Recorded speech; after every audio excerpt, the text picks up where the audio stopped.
Good evening. Today is Tuesday, November 13th, 2018. This is the beginning of the Hanson Board of Selectmen meeting. This meeting is being televised by Whitman Hanson Cable Access. Please stand for the Pledge of Allegiance. I pledge allegiance to the flag of the United States of America and to the republic for which it stands, one nation, under God, indivisible, with liberty and justice for all. All right. Good evening, Hanson. Here are this week's announcements. The library will hold its annual open house on Saturday, November 17th from 10 a.m. to 2 p.m. Activities include a visit from Llama Llama, a magic show, music, and Tom Boyer, and John Wall, and light refreshments. For more details, go to hansonlibrary.org. The final Plymouth County Reuse Committee will hold a nature walk on Sunday, November 18th from 1:30 to 2:30 at the former Plymouth County Hospital grounds. Meet in front of the Hanson Food Pantry at 228 High Street. All town offices will be closed Thursday and Friday, November 22nd and 23rd for the Thanksgiving holiday. The transfer station will be open regular hours on Friday. Please plan your business accordingly. Volunteers are needed on the following committees: the 200th Anniversary, Capital Improvement, Cultural Council, Economic Development, Elder Affairs, Finance, Historic Commission, Memorial Day Patriot Observance, Memorial Field Trustees, Recreation Commission, School Repair, and Zoning Board Alternate. Applications for appointment and information on the committees are available at the town website, hanson-ma.gov. Vacancies on the following elected boards: the Board of Health and 2 members on the Hanson Housing Authority. Applications for appointment and information on the committees are available at the town website. A couple other quick announcements is just a huge thank you to everyone that helped out on the polls on Election Day. We were really extremely busy, which is a good thing, but it was also nice that everyone stepped up to help out. Another thing is with the holidays coming up, it's really important to help out with the food pantry. So I know a lot of us are doing well, but there are still families in our community that could use some canned goods or other non-perishable items. And then finally, this past weekend was Veterans Day, and I just want to say on behalf of the Board of Selectmen to all our veterans and servicemen and women, thank you very much for your service, and we don't forget that. Some upcoming meetings will be the Whitman-Hanson Regional School District Facilities and Capital Improvement, Wednesday, November 14th at 6 p.m., the school committee on Wednesday, November 14th at 7 p.m., Community Preservation on November 14th at 7 p.m., Historical Committee Wednesday, November 14th at 7 p.m., the Board of Selectmen will be meeting next Monday, the 19th at 7 p.m., and then the following Tuesdays, November 27th, December 11th, December 18th, all at 7 p.m. Excellent job, Matt. Thank you. Okay, first under new business, we have an update from the Board of Health regarding the transfer station. Mike, we have a lot of stuff here regarding that. Where do you want to start? Mr. Chairman, I've had conversations here and there with the chairman of the Board of Health and with the previous health agent in terms of moving forward, where we're going to go with the transfer station. I know the Board of Selectmen has expressed an interest as well in terms of starting a conversation about, the future of the transfer station. In the recent several months or so, a lot of it having to do with the fact that overseas recycling has pretty much been shut off, and that the cost of recycling has become that much more expensive here in the state of Massachusetts, actually throughout the country. There's been some current concerns about the fact that we've had to, the Board of Health and through the budgeting process with the town accountant and myself, the transfer station has had to rely on some of its retained earnings. And I think that a conversation needs to take place, and again, this is just a preliminary conversation between the two boards, about how the two boards think we should move forward to maintain the viability on some level of the transfer station, and anything else in terms of refuse collection again, we need to start the conversation, because if I'm not mistaken, if things continue the way that they are right now, we plugged a hole with retained earnings to get through this year. I think there's enough retained earnings, if everything remains flat, to get us through the second year, but that's probably about it. So, again, the conversation just needs to start between the two boards about, what do we do? We're thinking that we see some sort of writing on the wall in the next couple of years. And again, I know that the FinCom has expressed on, not just this year, but the previous budget, between myself and the accountant, concerns about that. So better to start a conversation now, before, we get to some sort of what seems to be an inevitable, and I'd be happy to be told otherwise, inevitable wall that we might be hitting, in the second or third year, so. So my first question would be to Mr. Amato and Ms. Diaz. Do you guys, in your opinion, is it working over there? Is the system working? The system, in my opinion, the system does work. It's a transfer station.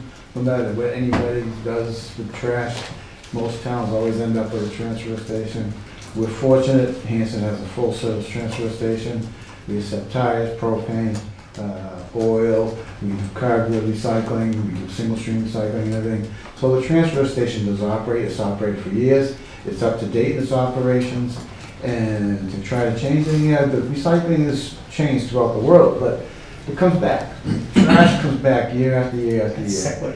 It's crazy, but it does. It goes back and forth. Are you concerned about the amount of people that use the transfer station? To a certain degree, yeah, but it comes back. I mean, I surface town all the time looking at all the trash barrels. The trash barrels change daily, from one company to another. Then you get people always ask, well, geez, can you go to the transfer station? Oh, yeah, you can, but, I think it goes in cycles. It goes in swings, and Hanson's very fortunate. I feel, Duxbury's got one of the best transfer stations around. I think ours is the best. And they have a large fee for the sticker. To Kenny's point, I know we don't know exactly, but what's your sense of what % of people are using the transfer station versus the private? I don't know, because I had a private hauler for 2 years, and I found that it just wasn't worth it for me, for one bag a week, to be spending $40 a month. So I went back to using the transfer station. And I feel like this was somewhat controversial. I'm not trying to open up this controversial issue again, but aren't the private haulers supposed to tell us how many people they've got in town that they're picking up? And they do. Oh, they do. So we know how many people are picking up, or at least contracting with people. Yes. Okay, all right. I don't know what the number is. No, that's fine, but we could get our arms around that if we needed to. Yes. Okay. But it's clearly been declining, don't you agree? Yeah, I'd say it has. I mean, like I say, it's gone up and down through the years and whatnot. I can't say exactly how many people are using it now, but, we do have a steady flow of people going in there. And like I say, we're full service, for the amount of stuff we set, people do recycle with us and whatnot. Yeah, recycling has, turned the whole world upside down. Yeah. They will come back around again. Because, I was wondering. Trash is always going to be creative. So. Yeah. Go ahead. No, I was going to say, it has reduced, but that doesn't mean people are going to stop using the transfer station. Right. The people in town that, if they wanted to take any one of these companies that came in 3 or 4 years ago, could have. For me, it doesn't make sense. I have one bag a week. Right. I'll pay $2. My concern is, I was on this board 4 years ago when Page You Throw started. Yes. And the way it was set up and the way it was sold to us, that this was gonna eventually sustain itself. Right.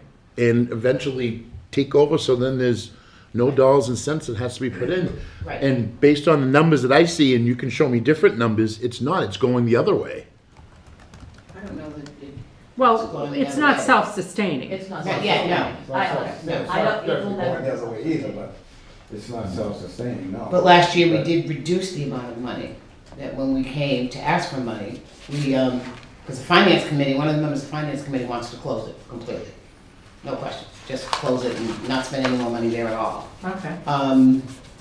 That would be one option, I guess. Did they give a reason? No, they No, just said it's not worth They don't having, think and it's they a don't want to good give us any money, and you should close it. So You can what never- are you can never our do that. options on the table? What are our options going forward, right? We could keep doing what we're doing, I We could guess. keep doing what we're doing, we could reduce the hours, could reduce the cost that way. Last year, we reduced One person, we had an extra person on Friday, we took that person out of the budget, and that reduced our salaries by about $9,000. I hate the idea of reducing hours, because that feels like we're reducing service, and, you know, we've got a lot of busy families out there, two-income families, and you just never But know you whether have it's to mom and find a dad, way. you know? My opinion is to throw it back on the tax base. Pay as you throw. People aren't gonna want It's that. failing. It's failing. It was originally on the tax base. We've gone through this before, through the years.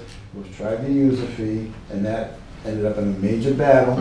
And that happened, what, 20 years ago? And we had the sticker fee, which is another Yep. major battle. Yep. And each time, those times ended up back on the tax base. Pay as you throw is not working out for everybody right now. Every town around here is starting to find which way they can, you know, make up the deficits that take place. You know, my opinion is get it back on the tax base. We should have never left the tax base. You know, because it's something that Hanson provides, and Hanson does a good job at it. We don't have the trash on the side of the road, a lot of these towns that, you know, that can increase the sticker fee, like the Bridgewater stuff. We don't have the couches on the side of the road, like, if I can name a couple of towns that, you know, they end up everything on the side of the road. We don't have, we do have issues like that, but we don't have that severe problem other towns have. We do very good, we have a very efficient transfer station. I think, you know, Hanson should be proud of the transfer station. We've got the mattress recycling, we've got the cardboard recycling, stuff that ends up out in the roadways. You know, and we're controlling it, and, you know, and the towns control their trash. I think, my opinion is that, you know, maybe we go another 2.5 years. I mean, yeah, it is a concern, but in the same token, my opinion has always been to keep it on the tax base. Don't try to pull out of the tax base. You know, I was convinced the enterprise fund, it sounded good, we were all sold on it and everything, pay as you throw. But because of what's taken place throughout the world, it's failed.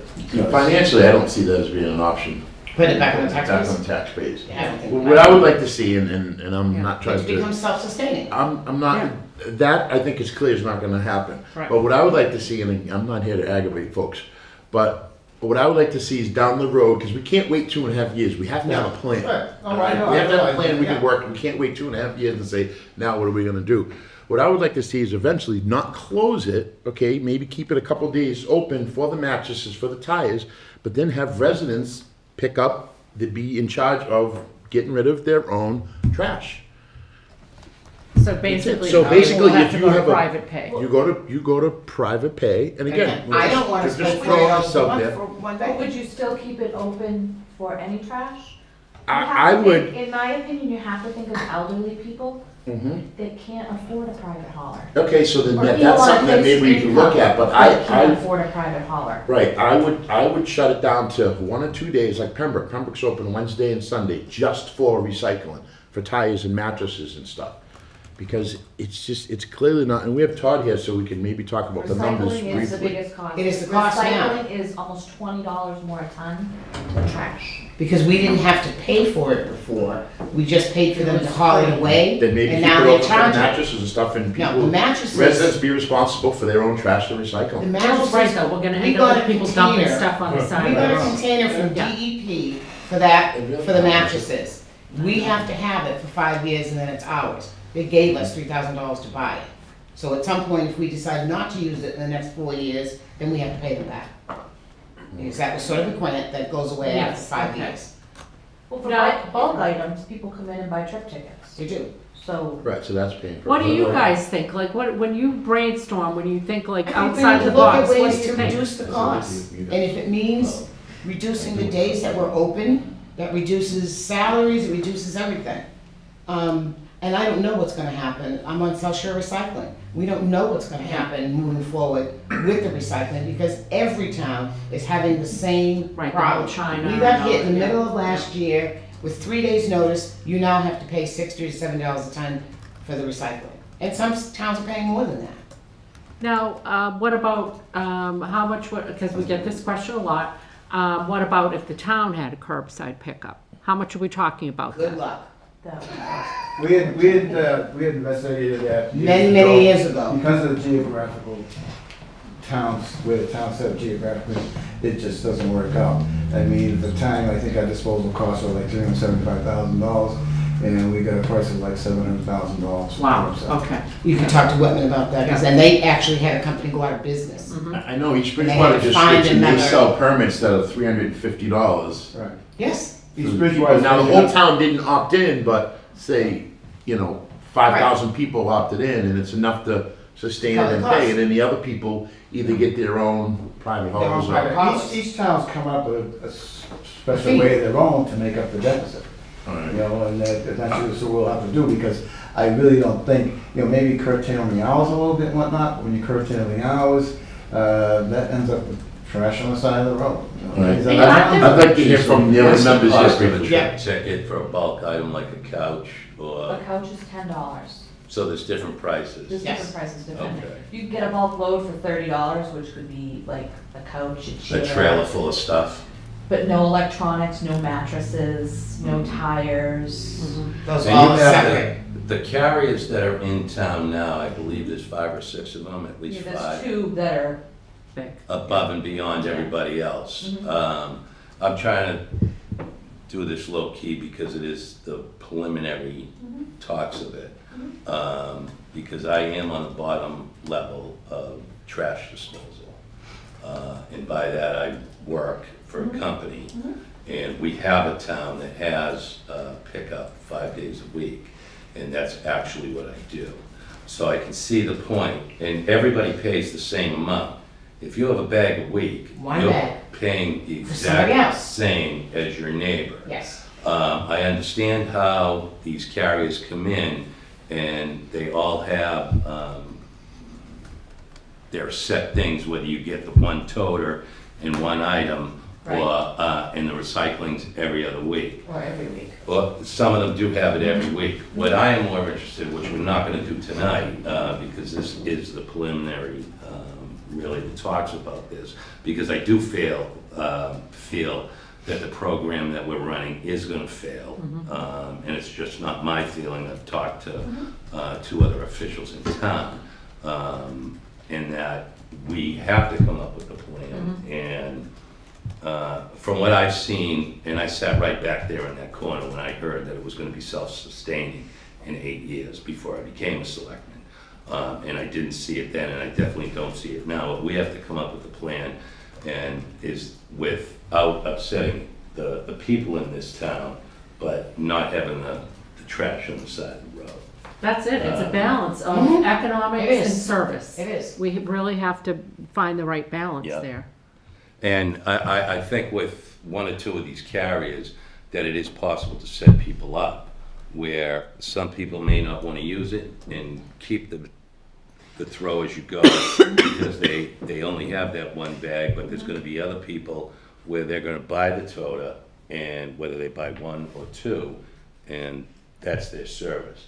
The problem seems to me is that it's really in the recycling, and we need to have, Everybody's happy. we have to find a way, and I'll be the first one to say it, because I don't think this is reciprocal where recycling is gonna come back.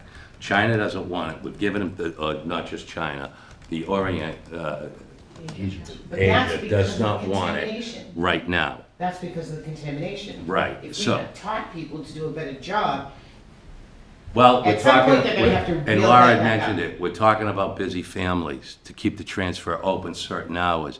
That family is not gonna clean out the bottle of ketchup or whatever can they just used. It's gonna go in the recycling, and they're gonna mix it with the plastic syrup container that they use. It's not gonna happen. I've always rinsed mine out.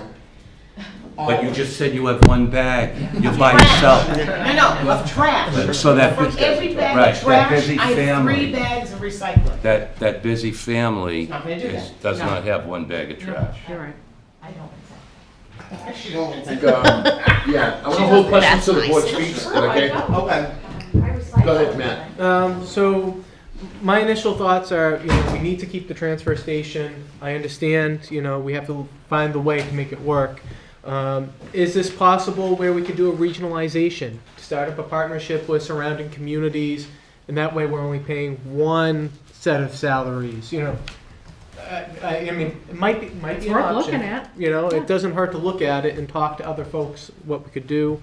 I think privatizing trash disposal is absolutely out of the question. I agree with you, it's unaffordable. 30 or 40 years ago, my father was dealing with it, and the town didn't want to pay for it then, because it was too expensive. And one thing that we've seen in surrounding communities too is we say, all right, we're going to bring in a trash service at this low rate, it's only going to be $20 a week or whatever it is. Once the community got rid of the transfer station, Yep. they hiked up the prices to $60 a week or whatever it is. I really would urge the town of Hanson to say, this is a service that's needed, we're just going to have to take it on the chin. And, we'll have to find, we can look at ways to reduce the impact Cost. of the cost, but I really believe that we need to keep this service here. And, recycling is very near and dear to my heart. I don't believe that getting rid of recycling is the way to go either, because as we all know, we only have this limited amount of resources, and just burning it in CMAS and calling it a day isn't an option.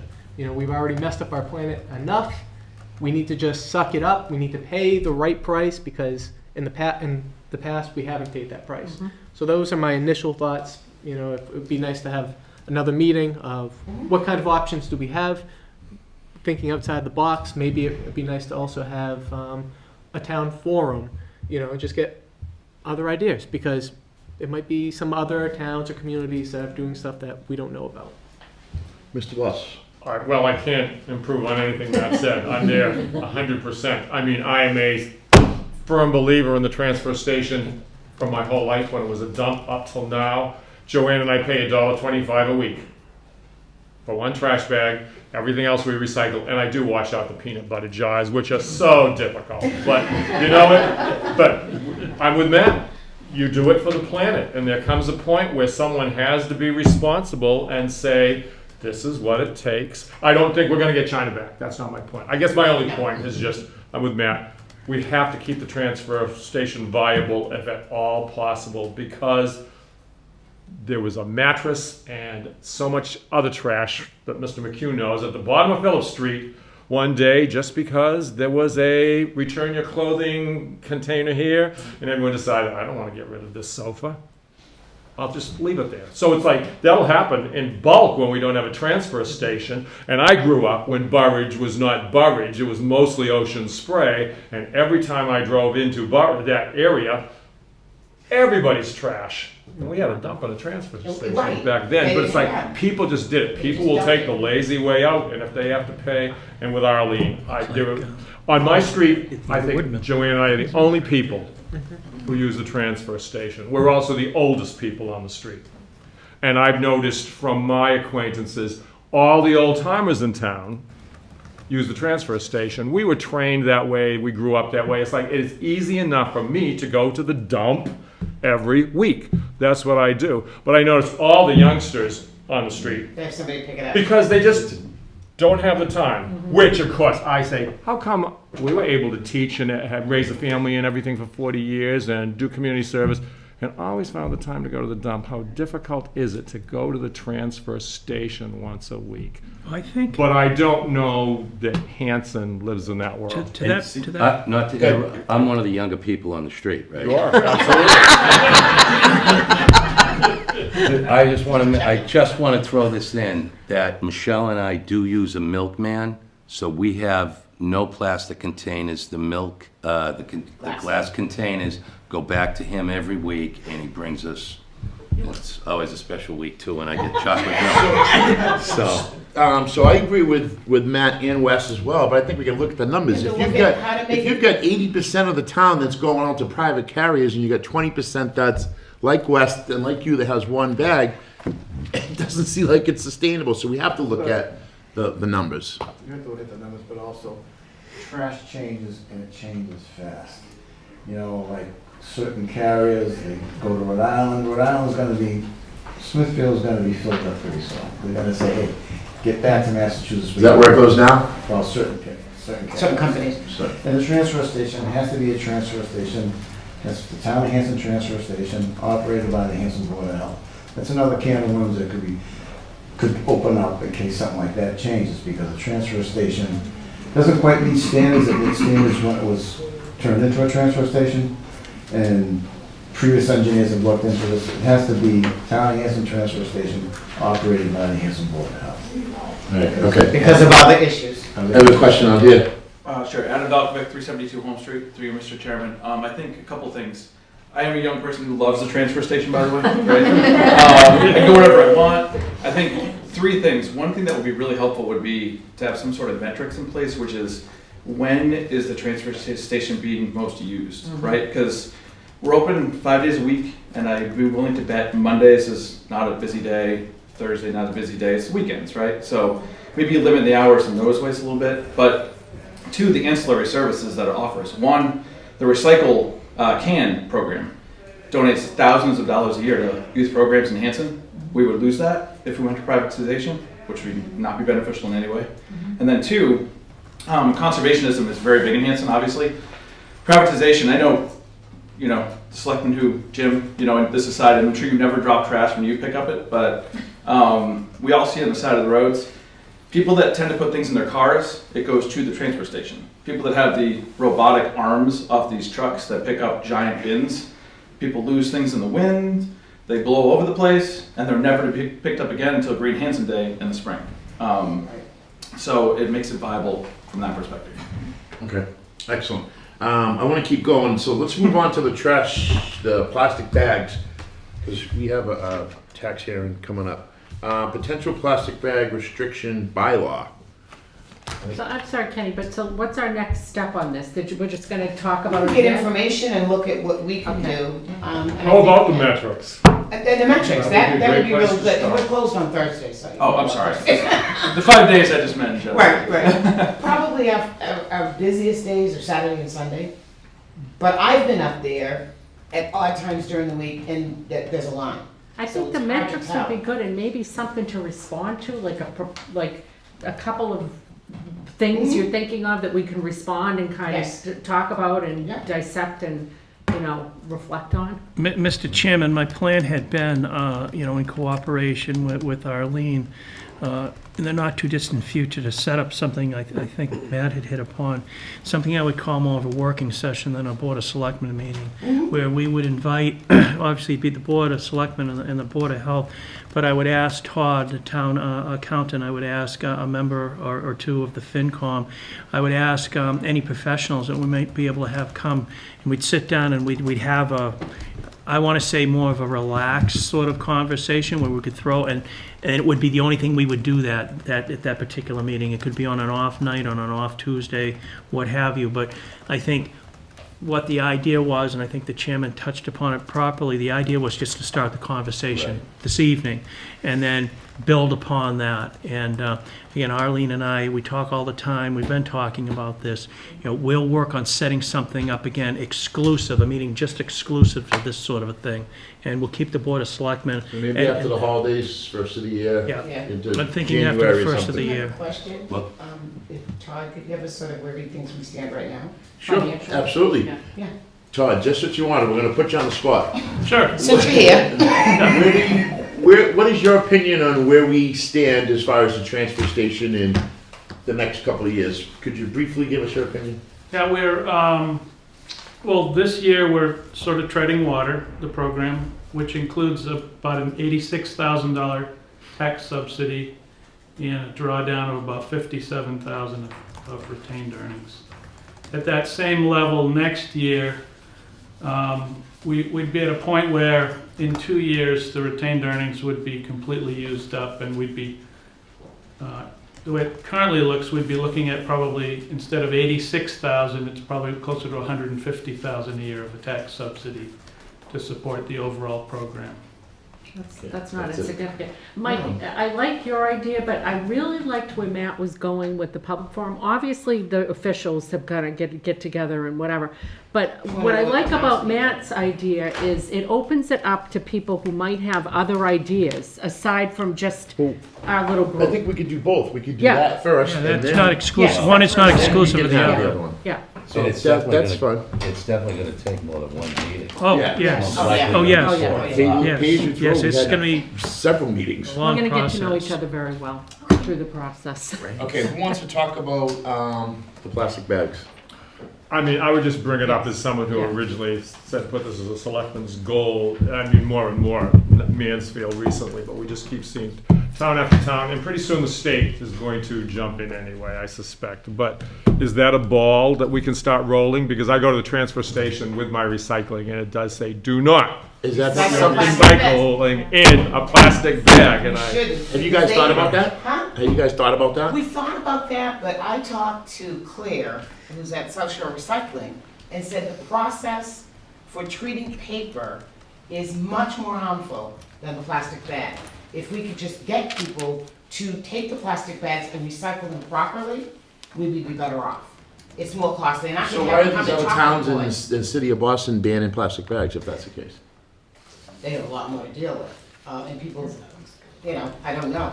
And the trash collection in Boston is different, but they end up creating a ton of problems. I've been to some of the local places where they get caught in the machines, and they just cause major So problems. Claire is saying that environmentally. Environmentally, it's worse to use paper bags, and I can have them come and Hold talk to you. Oh, but- Here we go. Because of the processing, because of the Mr. processing. Dyer. So you have to look at all the metrics before we go off on a Oh, limb okay, and say it's horrible to use a paper bag, because truthfully, in one aspect, yeah, it's a little bit more industrial and more harder on the CO2 limits. But if you look on the other side of the coin, it's totally different, where paper is much better because you're not using the oils, you're not using as much, so you're using more energy, but the product of the lifetime of the product is going to be totally different. Paper bag's going to degrade in a couple of weeks, and a plastic bag's going to sit in a tree and kill the birds and the cats and children. Maybe not the children, but right. They have to go outside and climb a tree first. But nonetheless, my point is that you have to look at the whole picture. You know what I mean? If You do. you have to, Oh, you know you what I mean? do. I know the And the plastics. The plastic bags, you can use them for a bunch of resources if you recycle them, if they're recycled properly. Right. There is a way to do that. So, but to your point of why are communities banning plastic bags, it's really simple. Plastic bags, their lifespan is they go from the store to your car, from your car to inside, then they go in the trash. Trash. It's a single use, creating a bunch of waste that obviously we can't handle more waste than we can at the transfer station. So right at the moment, almost every community on the South Shore has banned plastic bags. Tomorrow, Situate will be voting. Pembroke just voted at their past election to ban plastic bags. So Hanson right now is a little bit of a pocket. There's a couple other communities, but there's almost 90 communities here in the Commonwealth of Massachusetts that have banned plastic bags. So you see it as a good thing? Absolutely. I see this as a good thing.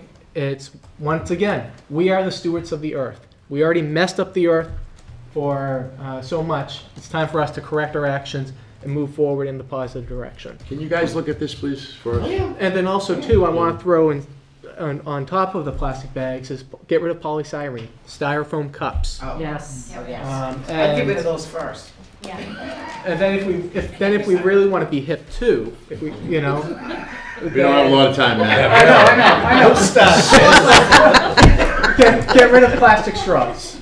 Yeah, those first. Yeah, So- with the styrofoam. Save the turtles. Just throwing that out there. What So, about the rings on the six packs? We're actually being pretty progressive. It's up to the We've gotten brewery. better. Yeah. Yeah.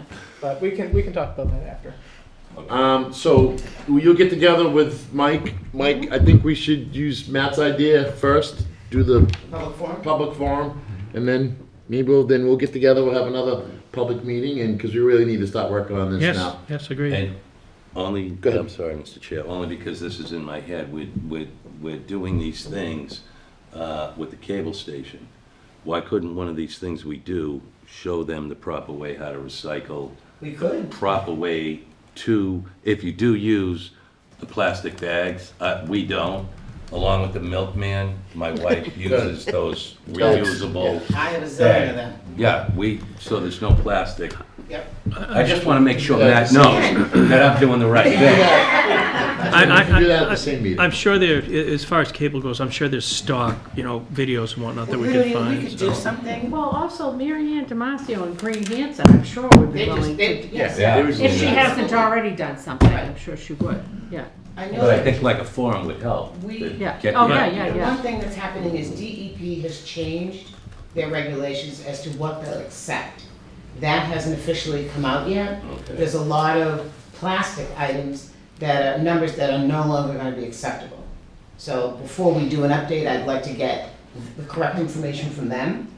And then it's easy enough. I have connections at cable, I could do that. All right, thank you guys, I gotta keep it moving, I gotta All right. catch Aaron. Okay, thank you. Thank you. Thank you, Okay. guys. Thank you. Next on our agenda, we have a 7:30 tax, Lee, sorry, we're a couple minutes late. Annual tax classification hearing with the Board of Assessors. We have to vote to open the hearing. Okay. Looking for a motion to open the hearing. There's an actual hearing notice you should read. Yes, the honest, Mary. Start in here.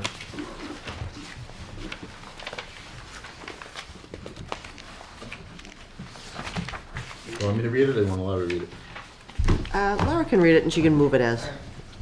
In accordance with Massachusetts General Laws, Chapter 40, Section 56, a public hearing will be held in the Selectmen's Room, Town Hall, for Hanson, Massachusetts, on Tuesday, November 13th, 2018, at 7:30 PM or thereabouts, for the purpose of allocating the percentage of tax levy to be borne by each class of property for fiscal 2019. All interested taxpayers are encouraged to present oral or written information on their views. This is a necessary hearing which must be held prior to certification of the fiscal 2019 tax rate. So I move that we open this hearing. Second. Motion's been made and seconded. All those in favor? 5-0. The hearing is open. Okay, we'll begin. Take it away, Lee. I don't want to hide my, hello everyone, I'm Lee Gamache, Assessor Appraiser for the Town of Hanson. Most of you know me by now, and this has not been my first rodeo. I also like to introduce my Chairman of the Board of Assessors, Kathy Marie, and also my Assistant Assessor, Denise Alexander. And we have you have your handouts on your iPads there. If you just want to pass those out to the audience, if anybody wants to follow along. So we are here this evening, we are looking for a vote on 3 different issues this evening. We're here to select if you want to keep a uniform tax rate, not do a shift with residential and commercial and industrial.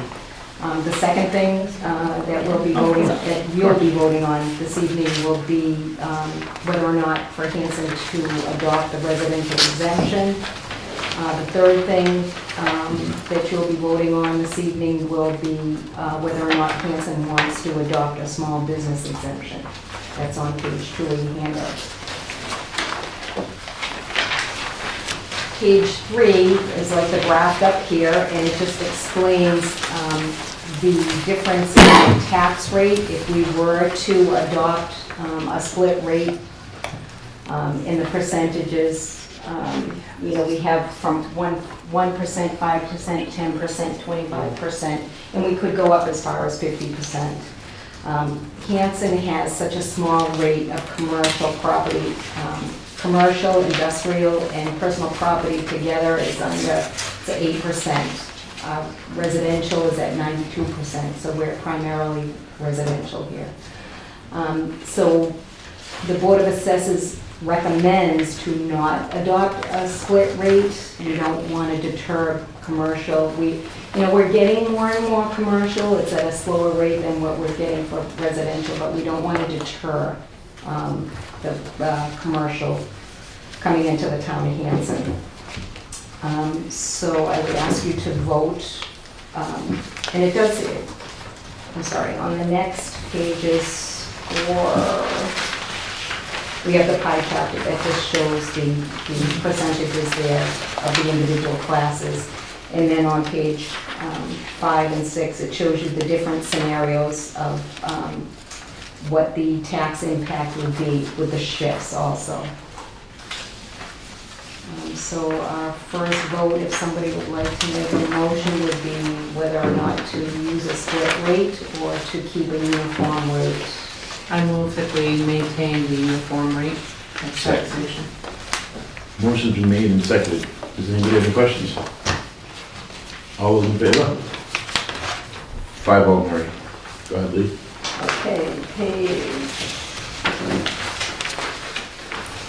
Page 7 just gives you an average of the last 3 years, fiscal 17, 18, and 19, and it shows that the values for those years in the tax rates. And as you can see, our values are definitely rising in the town of Hanson, which is a good thing. We're getting a lot of growth also. Page 8 explains the small residential commercial, which would be, that's the second vote that will be taken this evening. And the residential tax exemption, this is for property owners of Class 1 residential properties who own and occupy their property. A percentage is applied in an exempt dollar amount to the value that is exempt from taxation. Typically, this is adopted in communities that have a high rate of rental properties, Brookline, Boston, Cambridge, Cape and Island properties. Hanson is, the majority of it is owner-occupied, single families, a few multifamilies, so it's, again, historically not something that the town has voted to adopt, and the Board of Assessors recommends to not adopt the residential. I move that we opt not to adopt the residential tax exemption. Do you have a second? Wait, you Second. said not to? Not to. Okay.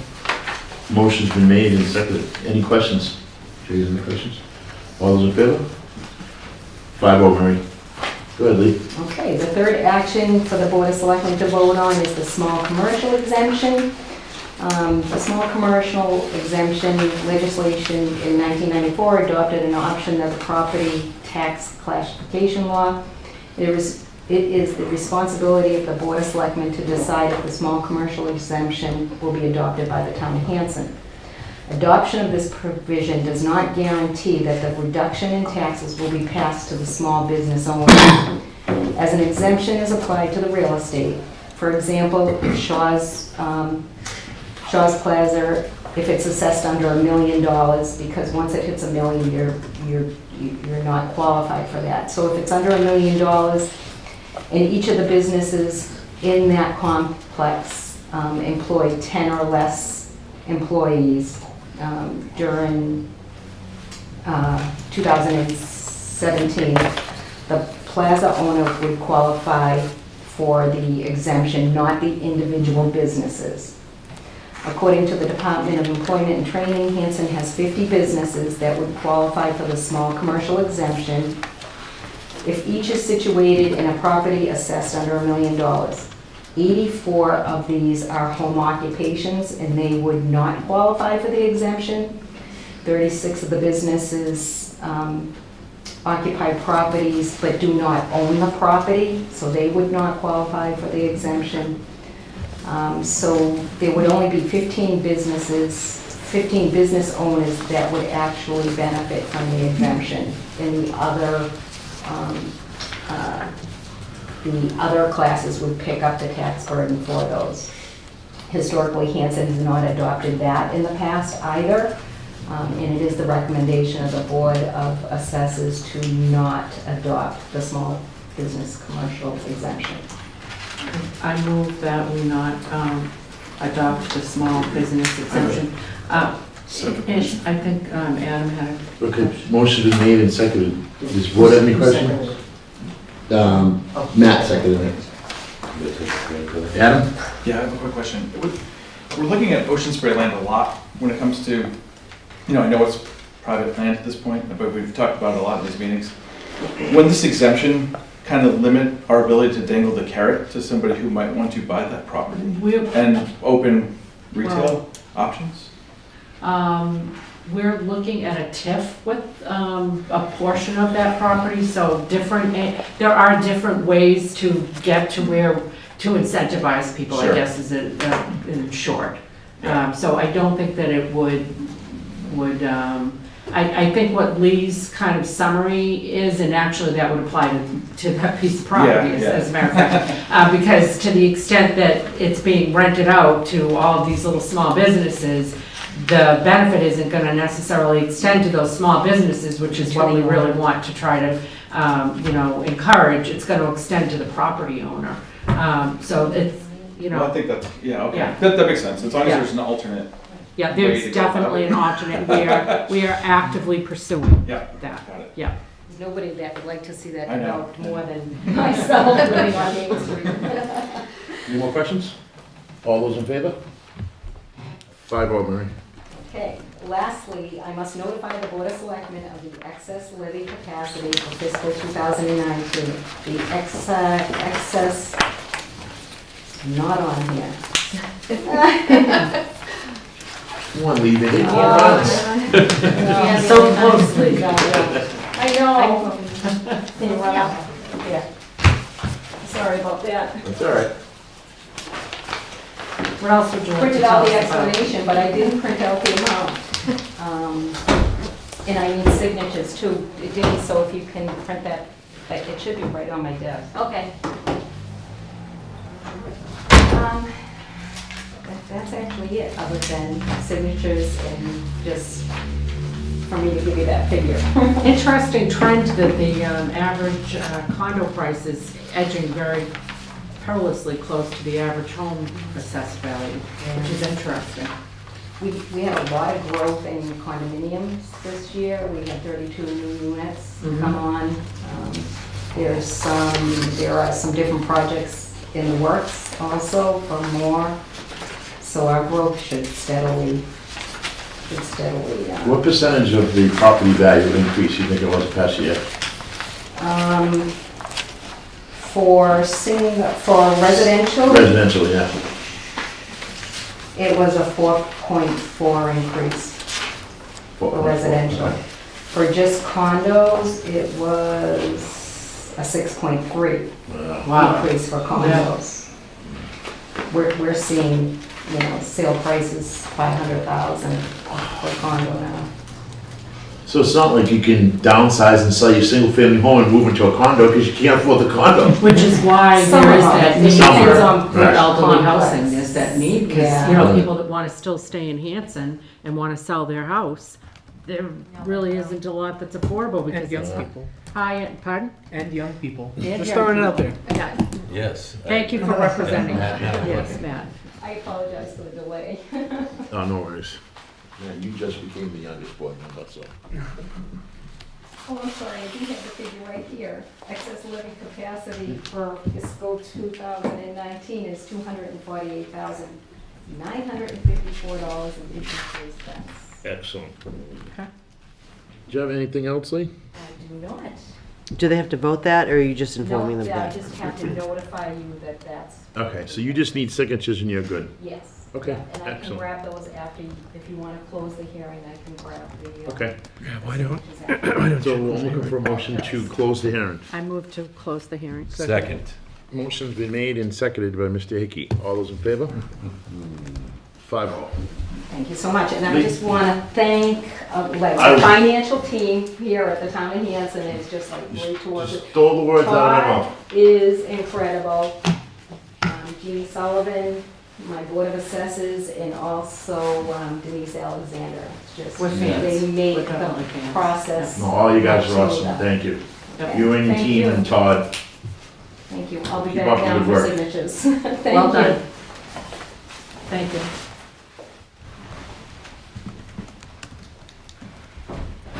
Okay, next on our agenda, legal counsel interviews. You, Mr. Clifford?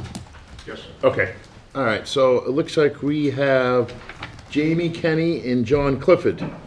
And they're here, this is one of our first interviews for legal counsel. Welcome, how you guys doing? Good evening. Thank you for having us.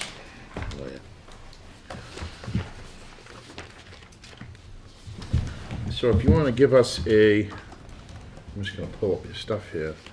You want to give us a overview of you and your team, or whatever you would like to say? Certainly, Mr. Chairman, thank you. We're happy to be here this evening. Clifford & Kenny is a South Shore firm. Our office is located in Pembroke.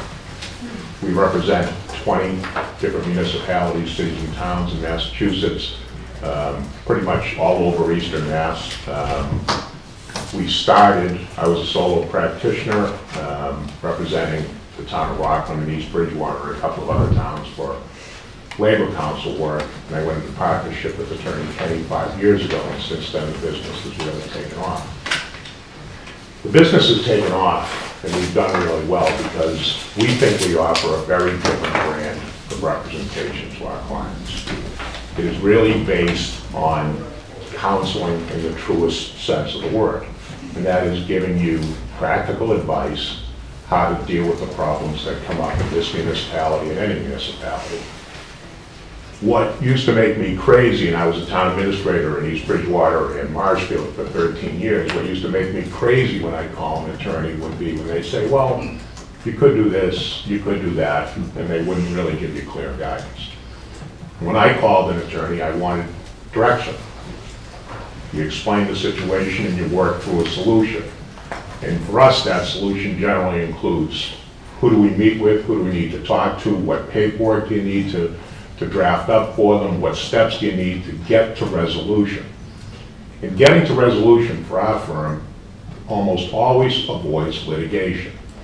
Litigation is what drives the cost of your legal budget and can send it really spiraling out of control. So we've really placed a heavy emphasis on building relationship with the town administrator, the major department heads, the boards of selectmen, for both collective bargaining, grievance resolution, basically all the personnel problems that come up.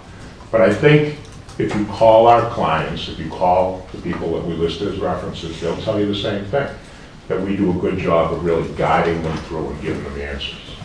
Yeah, I would just say that I would emphasize, and we hear it from our clients all the time, we're different. And we're different than other firms approach labor relations, and we're different in the way that we approach our interactions with the clients.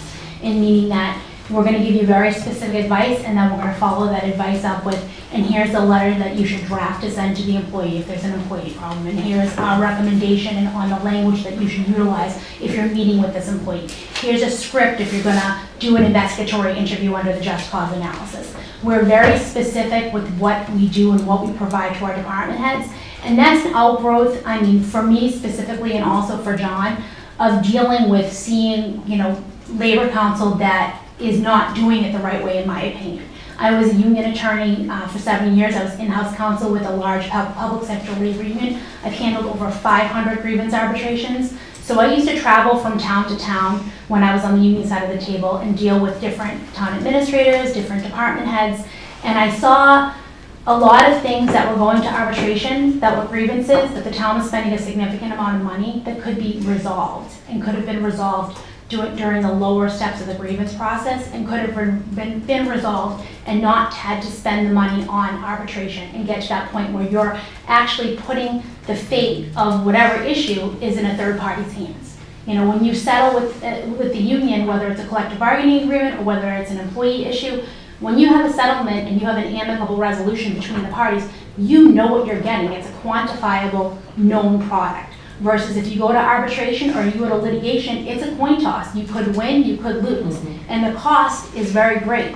So I think really what we wanted to do, and we share a vision on this, and it really talks about and thinks about how we're dealing with the relationships with the union. We're very respectful of the relationships with the union. We don't go scorched earth. We try to respect that relationship, coddle that relationship, because we're in a position where these employees are normally longtime employees, they're valued employees, and we want to make sure that we're working together to try to reach a resolution that everybody can live with, whether that's in collective bargaining, whether that's dealing with discipline and discharge, however you're handling the specific issue that's before you. And I think, I think when you talk to our clients, they'll tell you that they do see a noticeable difference with the way that we approach things versus some of the other firms. Anything else? Go ahead, Mr. This is labor only, Yeah. am I right? Yes. Okay. I have a couple of questions. I see it as mostly South Shore, but I see Malden, Fall River, and Fairhaven, Correct. which kind of don't. Somerset and East Hampton. So we're as far west as East Hampton, as far south as Chatham, I'd say. We do have a number of South Coast towns as well. That's kind of an Oh. area that's growing. But our main grouping of towns is all around here. It's East Bridgewater, it's Situate, it's Marshfield. It's all your comparable towns, which is really a benefit when you're doing comparative analysis for collective bargaining, because we're at the tables in all these other towns. So we know what's going on in your comparable towns on the South Shore. And your firm started 5 years ago. Correct. So who was your oldest client? Well, it probably would have been your first. I'm sure you've had it for 5 years. Actually, I left as town administrator in Marshfield in 2007. They were my first client as labor counsel. In 2008, I picked up the town of Rockland and became labor counsel and town counsel there. So those are really my oldest clients, our oldest And clients. who's your newest one? Somerset is the newer one, Cohasset and Foxborough are all within this last year. Okay. Yeah, so we've picked up, there's been 3 this year. We recognize there's kind of a random quality to where our business is. Yeah. We don't really do advertising or marketing. It's pretty much all people that are referred to us. Yeah, it's all word of mouth, and our business has grown based on the satisfaction of our clients. And our clients, our town managers and our administrators and our police chiefs and our fire chiefs, they recognize that they have a good service with us, and they will recommend us in other towns. And that does account for some of the randomness in terms of the geographic assignments. I just thought, yeah, it was a little different, but I appreciate those answers because I think it's important, you know, when you've had Rockland and especially what they've just gone through, and then you had somebody like a Somerset, I mean, those would be the people that I would want to talk to. And, you know, especially with what just happened, that's.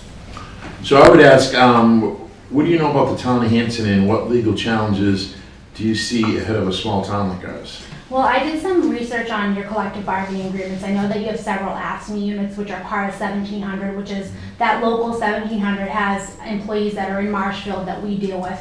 The rep for 1700 I've known for quite some time. We've been dealing with, obviously I was in-house counsel with AFSCME, so I have a long-standing relationship with their reps. And also with their local reps at the 1700 level there, because they're kind of in a larger grouping with that unit. So I recognize that I think there was 3 or 4 AFSCME agreements. You have a fire agreement, which is a wall-to-wall agreement from deputy chief all the way down. And then it looked like you had at least 1 police group, possibly 2 police groups. I couldn't tell if everything was updated or not.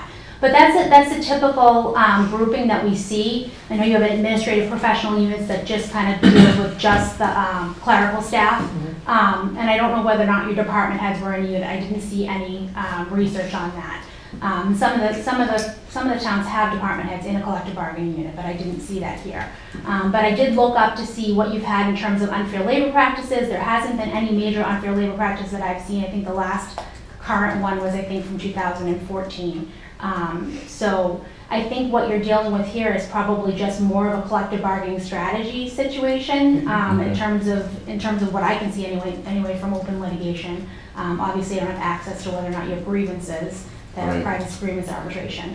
But I think it's the same thing that all these towns are facing in terms of, we always talk about sustainability. So when we go in and we do bargaining agenda meetings with the board, which we would do in this situation, we would talk about what is, cost of living increase and what are collective bargaining proposals, language, or other benefits that are sustainable over time. Because what you don't want to do is put yourself in a position where you can't sustain the negotiated benefits that are in your collective bargaining agreements. So that is one of the major things that we talk about. We talk about costing out proposals. We talk about bargaining agenda up front with the selectmen prior to going in with the unions and hearing from all of you in terms of input with respect to what you identify as issues. And then, we input, we input that into a plan in terms of how we approach bargaining, and then we work to resolution. So that's really how we approach that specific. I have another question, might be for you, Mr. Clifford. So as you know, we signed an intermunicipal agreement with the town of East Bridgewater recently. So if a problem had arisen with that contract and you represented both towns, do you see that as a conflict of interest? I'd probably recommend that town council or Hanson take that issue. It's a pretty basic contract, but so I would recuse myself on that issue and have whoever your general town council is represent the town on that issue. But I wouldn't represent both parties if there was some sort of dispute, absolutely. Okay, all right. You have a question though? Oh, I have a whole bunch of them. Really? We have a primary attorney that we would be working with. I can see you guys are a small firm, which I kind of like that. I like the idea that we're not going to get lost in a group of 60 attorneys because it's a small office. But is there one that would primarily work with and somebody else would be the backup, or? One of the things that we do that is different, and I think one of the criticisms of big firms is that they assign a partner and then things start getting passed off to associates. Jamie and I both work in every community. Generally, Jamie handles the police, I handle the fire, and we kind of split up the rest. Okay. And the main reason for that is, somebody's always going to be unavailable. Yep. And we wouldn't want, the town to be left in a lurch, not having anybody who's got some familiarity with the town. We have 5 associates that do a lot of the backup, and we bring them along, and we do some of the, training, and they do a lot of work analyzing comparables, what other towns paying their police officers versus your police officers. But really, it would be both of us, and there's a very good reason for that, because again, if I'm not available, Jamie's always available. Certainly the board, town administrator would have our cell phone numbers, you can get in touch with us. I like the redundancy, the automatic redundancy, I think that's important. And I like the idea of getting actual comparables so that we are making an informed decision. That's critical, and it hasn't been something that I always felt that we did well here. But as a follow-up, so you're saying 5 people. I think your RFP said you guys had an office of 4. And I'm wondering if one of those people, specifically Mr. Pina, is still with your firm, because when I looked him up on the Massachusetts Board of Bar Overseers, it looked like he was working for somebody else. He just left. The firm. Okay, all right. But we do have, and we just added another new associate. He actually just passed the bar, and he's waiting for all the paperwork to get filed. But Okay. He's been with us, he was a first-year law clerk with us, so he's been with us for quite some time in a law clerk capacity, and he just took the bar and passed the bar in July, so he'll be getting admitted as soon as he can. Okay, great. And there was something in your RFP regarding lawsuit. I had a general question. Do you have currently or in the past, have you had any judgments, criminal convictions, investigations, or pending litigation aside from the suit where I guess Clifford was named in some Massachusetts Commission Against Discrimination lawsuit? You guys said in the RFP you'd be willing to tell us about it. It was just dismissed. Okay, all right, great. So there's Great. nothing pending. It seems like it was minor, but I didn't want to make that assumption. I can't speak too much of it, but I hate to predict that about anything that's coming out of Rockland, so I can't really say. I don't think any of us here would expect you to predict that.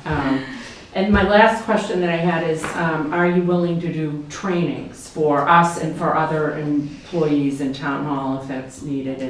And it seems like you guys probably might even have something already. Absolutely. Okay. We do different trainings, individualized. We talk to supervisors about how to discipline and discharge in the unionized environments, also how to supervise in unionized environments. We do specific trainings on performance improvement plans if that's needed. Great. We do sexual harassment training. I've been doing quite a bit of sexual harassment training given the Me Too movement. It's something that we've been hyper cognizant of and making sure that we're getting out in front of. And then we do a lot of coaching as well. We do a lot of one-on-one coaching and talk about, what's management's rights? What is management's rights and what do you have the right to do as a manager in a unionized environment, and what is subject to a bargaining obligation? Because those very basic things to us, they confuse a lot of people because it is confusing, and I don't think that there's a good management course that you can take that talks about managing in a unionized environment in Massachusetts under General Laws, Chapter 150E, which is the collective bargaining statute. It's a very specific set of rules. It's a very specific set of standards, and I really like to educate people about that because people don't know and they get confused. And I think that generally employees do well with very clear direction. So if the manager knows where the line is and the manager is informing the employees, this is the expectations, this is what needs to be done, generally you will have success in that work environment. And that's just what I've seen through doing this for 12 years. This is all I've ever done. Even in law school, I worked for a labor union and worked on management side of the table as well. So, this is something I'm passionate about, we're both passionate about, and we really try to inform people and educate people on, labor law in Massachusetts. All right, thanks, that's awesome. Mr. Boss? Well, no, I first of all, I was going to ask what you value, but I think that's coming through loud and clear. And I think we probably all like the idea of a local firm. I mean, as soon as I saw you were from Pembroke, that made me feel comfortable right there. It's like certainly you have some input into the terrain in Hanson as well. I guess the only question I would have is you are a small firm and your client base is growing. I mean, did I count 15 at one point? And now, so you're adding to that. I'm not sure, how do you propose to keep up with the workload as it expands with more and more towns and more commutes and... I think the thing with labor law that's, kind of interesting and very different than the town council, we're town council in 2 towns. And you really can't be, we've kind of inferred this, that you really can't be town council in more than 2 towns because the town council work all hits at the same time on the South Shore. We all have a busy, April and May. That's basically what happens. The labor law work, it goes in fits and starts. So there'll be periods when I'm in a certain town for a long period of time because I'm doing an investigation or I'm handling a more complex disciplinary matter or some issue that's taking me there. But then there are times when we're not in that town for an extended period as well. So it seems to go in fits and starts and cycles, and we do utilize those associates as backup people. So, we're the faces, so to speak, and they're kind of driving things from the other end. But one of the things that's really important to us is that, we have that face time with the clients and that we have that familiarity and we build that relationship with the clients so that, you're comfortable with us and you know that you're getting us, because we are very sensitive to that issue as well, that you wouldn't know who you would necessarily get if you picked up the phone and called. So part of our proposal is the flat fee, which I started using when I was a solo practitioner, and Jamie and I have used it to great effect. For a flat fee a month, and I think it's $525, your people can call or email as much as they want. What that does and how that helps manage the workload is you're avoiding problems. They're not calling us after they've sent somebody packing or made a decision that could potentially cost money or cause litigation. They're calling us and they develop a comfort level. They're not afraid to ask questions. We develop a good working relationship where people will call, whether it's a fire chief or police chief. Your assessor will call and say, I'm having this issue in my office, and we talk it through. And they're not worried about getting a huge bill, hourly charges. But that's really what avoids litigation.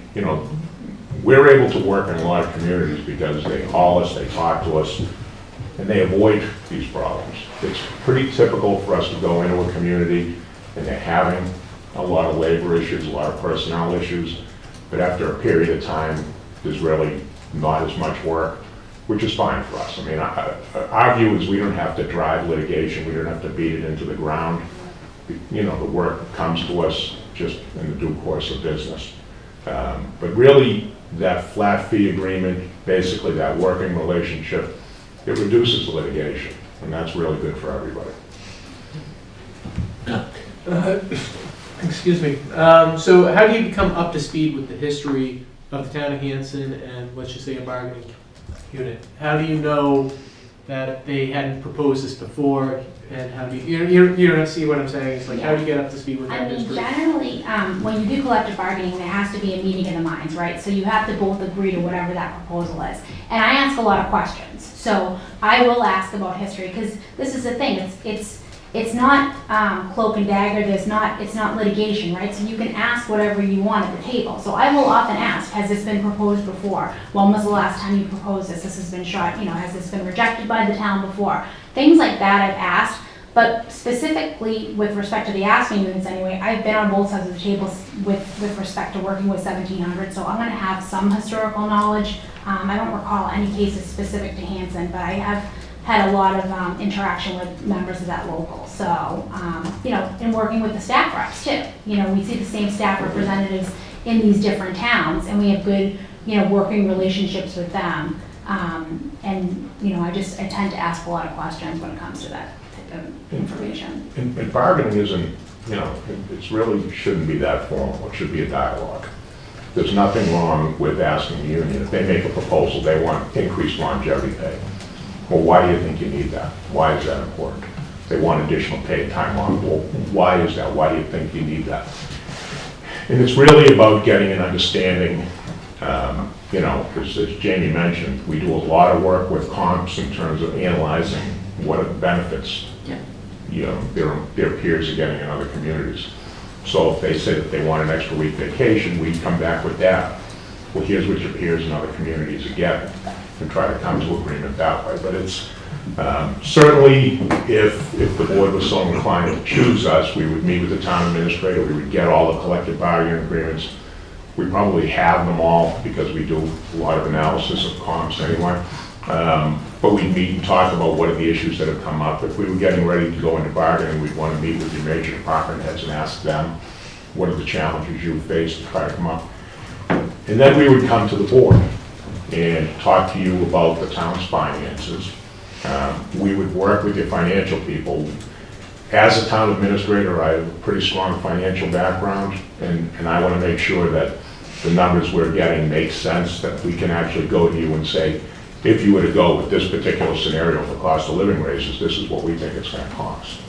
And that's the information that you need to be able to make those kinds of decisions. So it's really a collaborative approach with the managers for your town. It's a collaborative approach with the employees and the unions, and it's certainly a collaborative approach with the Board of Selectmen. Any more questions? For now, I'm good, thank you. So who would be, I know you said both yes, but would there be one or the other that would be kind of the go-to person that the town administrator would contact? So it depends on the issue. So like we said, if it's a police issue, it would be me. If it's a fire issue, it would be John. And then I just tend to do a lot of DPW, so DPW tends to be me. Town hall tends to be John. So that's how we break it up. But we do like having that level of comfort where they can call either of us, so that if one person's unavailable, you can call the other person. And that's what we like to do. You guys are CC'd on emails through every... I mean, we stay in our own lane unless the other person, if there's a fire issue, I'm kind of like let John handle it. If there's a police issue, I handle it. And then if there's something that it needs to involve both of us, obviously like a general bargaining agenda, then we talk about that together and we collaborate together. But it really is up to the client. We do have some clients that will call Jamie more than they'll call me, and vice versa. So it's certainly up to the client as well. Okay, excellent. That's it for me. You guys do Great. Yeah. all right, well, Thank you. thank you very much. Thank We you very appreciate you much. guys coming in. Appreciate it. Thank you. Thank you very much for the time. Jamie, nice to meet you. Nice to meet you. Yep. Thank you. Thank you. Thanks a lot. Nice to meet you. Nice to meet you. John, it's great to meet you. Nice to meet you. Thank you. Thank you very much. Thanks. You too. I've lived in East Bridgewater for 30 years before I collected. Carol, we're gonna have a 5-minute recess, okay? I knew, it's like, it's like a morning thing. It all happens at Club X.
Okay, we're back to new business. We're gonna be interviewing, legal counsel interviews for Murphy, Hess, Toomey, And Lane. Lene, sorry. So in front of us, we have Michael Macaro and Cindy Amara. So welcome, you guys. So if you'd like to give us, tell us anything about you and why we should retain you as labor counsel. Mr. Chairman, if I could preface this, just to make sure the board is aware. Originally, the firm had had put in a proposal for a labor counsel.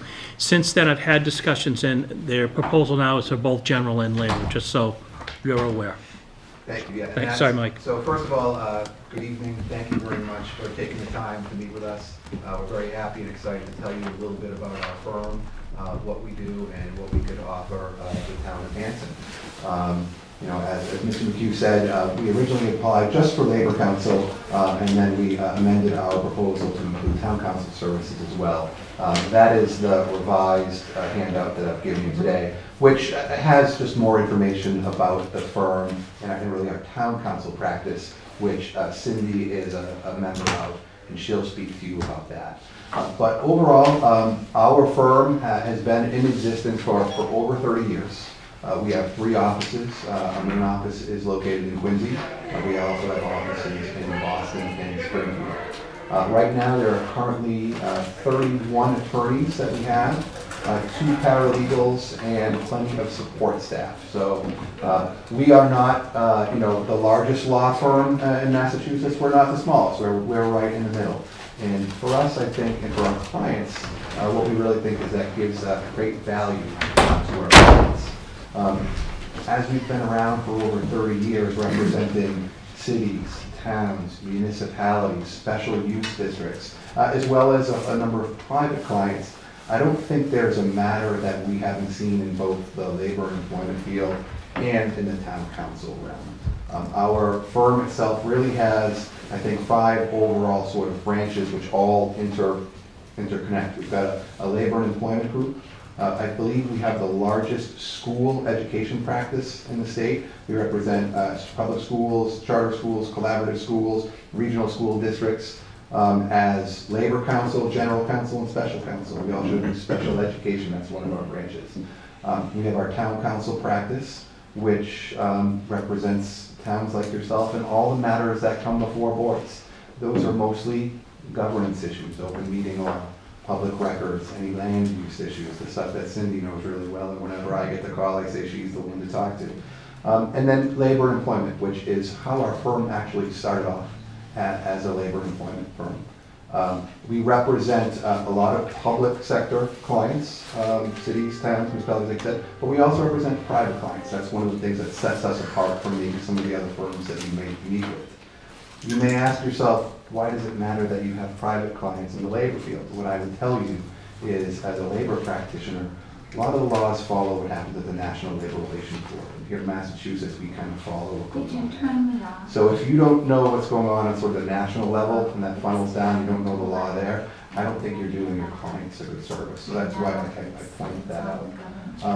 Myself, like I said, I represent cities, towns, municipalities, sheriff's districts, special use districts. I actually represent the Hanson Water Department doing their labor stuff for a number of years. I took that over from Jim Toomey a few years back. I'll tell you a little bit about myself. I come from a union background. After I graduated from law school, I clerked for the Superior Court for 2 years. Then I worked for a national labor union with your friend, Ms. Fowler, who actually sat, or Ms. Kenny, who sat right here a moment ago. We're friendly. And now I've been working with this firm for almost 10 years. It was doing cases against this firm, which brought me to this side. I worked with a lot of firms as a union counsel, and you got to see the attorneys that were smart, tough, and knew what they were doing. And when the opportunity, they called me and said, how would you like to come join us? I jumped at the chance because I knew that they were good people to work with. And there are others that maybe I wouldn't have done that, but it's been a great opportunity for me. I love working with boards of selectmen because you are all people that have lives outside of this town, but you're all giving your time and donating it to try to do the best that you can for the town for whatever reason. And I like to try to be a part of that and help you out with that. So in terms of any labor and employment issues we may have, there's not a union that I haven't dealt with that I don't know at least their representatives, which makes for a great relationship if you're dealing with that. You know, I regularly appear before the Department of Labor Relations, so I know all the hearing officers there, the Civil Service Commission, you know, that's where I cut my teeth sort of practicing. So we know that law as well. I am an executive board member of the Labor Employment Relations Advisory Committee, so I keep in touch with all of what's going on in the law. We routinely speak on these matters. So I'm happy to answer any more questions, but I want to give Cindy enough time to tell you about the town council practice side and what she does. I do a lot of work, like Mike said, on all aspects of municipal law. And I also do work with some school districts and some special use districts like fire districts. I work with Mike on that. And I work with Mike on some of our towns where he does labor and I do the municipal. We represent cities, towns. At the moment I have Situate, Hanover, Mendon, and the city of Attleboro, which they couldn't be more diverse but more similar in the same way. I'm from Massachusetts myself. I've been doing this type of work for over 25 years. I've not been with this firm as long as Mike, but I've been doing this work my entire career. I've been on both sides, as has Mike, and I really, truly enjoyed, as Mike said, working with the local boards and helping them face their challenges and control their destiny and finding ways to get them there. And unlike what Mike said, there may be some things we've never seen before because I'm always constantly amazed at how many new things come up every day. You know, even if you know where to go, you know what to look at, you know what the law is, you're always on your toes at new things, and that's one of the things I really like about the practice. And the people. The people are just really what I think makes it worthwhile because, you know, like I said, you're all here trying to do something to help your town, and we get to be a part of that. And, you know, our job is to tell you what you can and can't do, and you can choose to listen to us or not, and you get to make the policy decision, and we just help you get to where you want to go. And I find that rewarding. The towns we represent vary in size. Their personalities vary considerably. Some cities which are larger, and you know, I do a lot of work with zoning boards and planning boards and boards of selectmen and town administrators and, you know, boards of health. Virtually everything that comes before the town we get involved in. Yeah, if I could just tout Cindy, one, you know, I will say she hasn't been with us, you know, that long, but we recruited her. We found that she was, you know, we needed someone in our town council practice group when we had seen her in action, so we were happy to bring her on board. And her and I do work as a team in a number of communities. About our proposal, just so you have an idea of, you know, I mentioned that we are 31 attorneys, and I don't want to scare anyone into thinking that you're going to deal with 31 attorneys. That is not, I think we're not the hot potato approach to practicing law. What we really like to do is make sure that you know that you have a team that you can deal with. Cindy and I are the lead counsel, and we're the ones that, you know, routinely we deal with your boards, so your chairman, you know, your town managers, town administrators, HR directors, and then if there's any times where we're not available, you know, if we're in a hearing, that's why we always have a backup. So there's usually at least two people on the town side and on the labor side that you'll get to know. So we always try to get back to everybody. You know, I like to say within 24 hours, but we all carry our cell phones and our mobile phones, and they're on all the time. So, you know, if you've got an issue, a quick email saying, hey, Mike, I need to talk.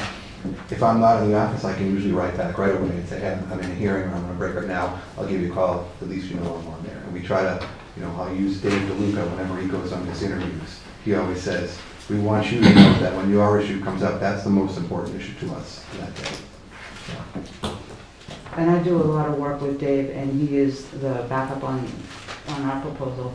And I know when we work together, we're well aware of the important issues of the day on any given town matter that either of us are working on, and we will often bounce things off of each other or cover for each other if we have to. So we get to know each other's towns and the personalities, and you get to know us.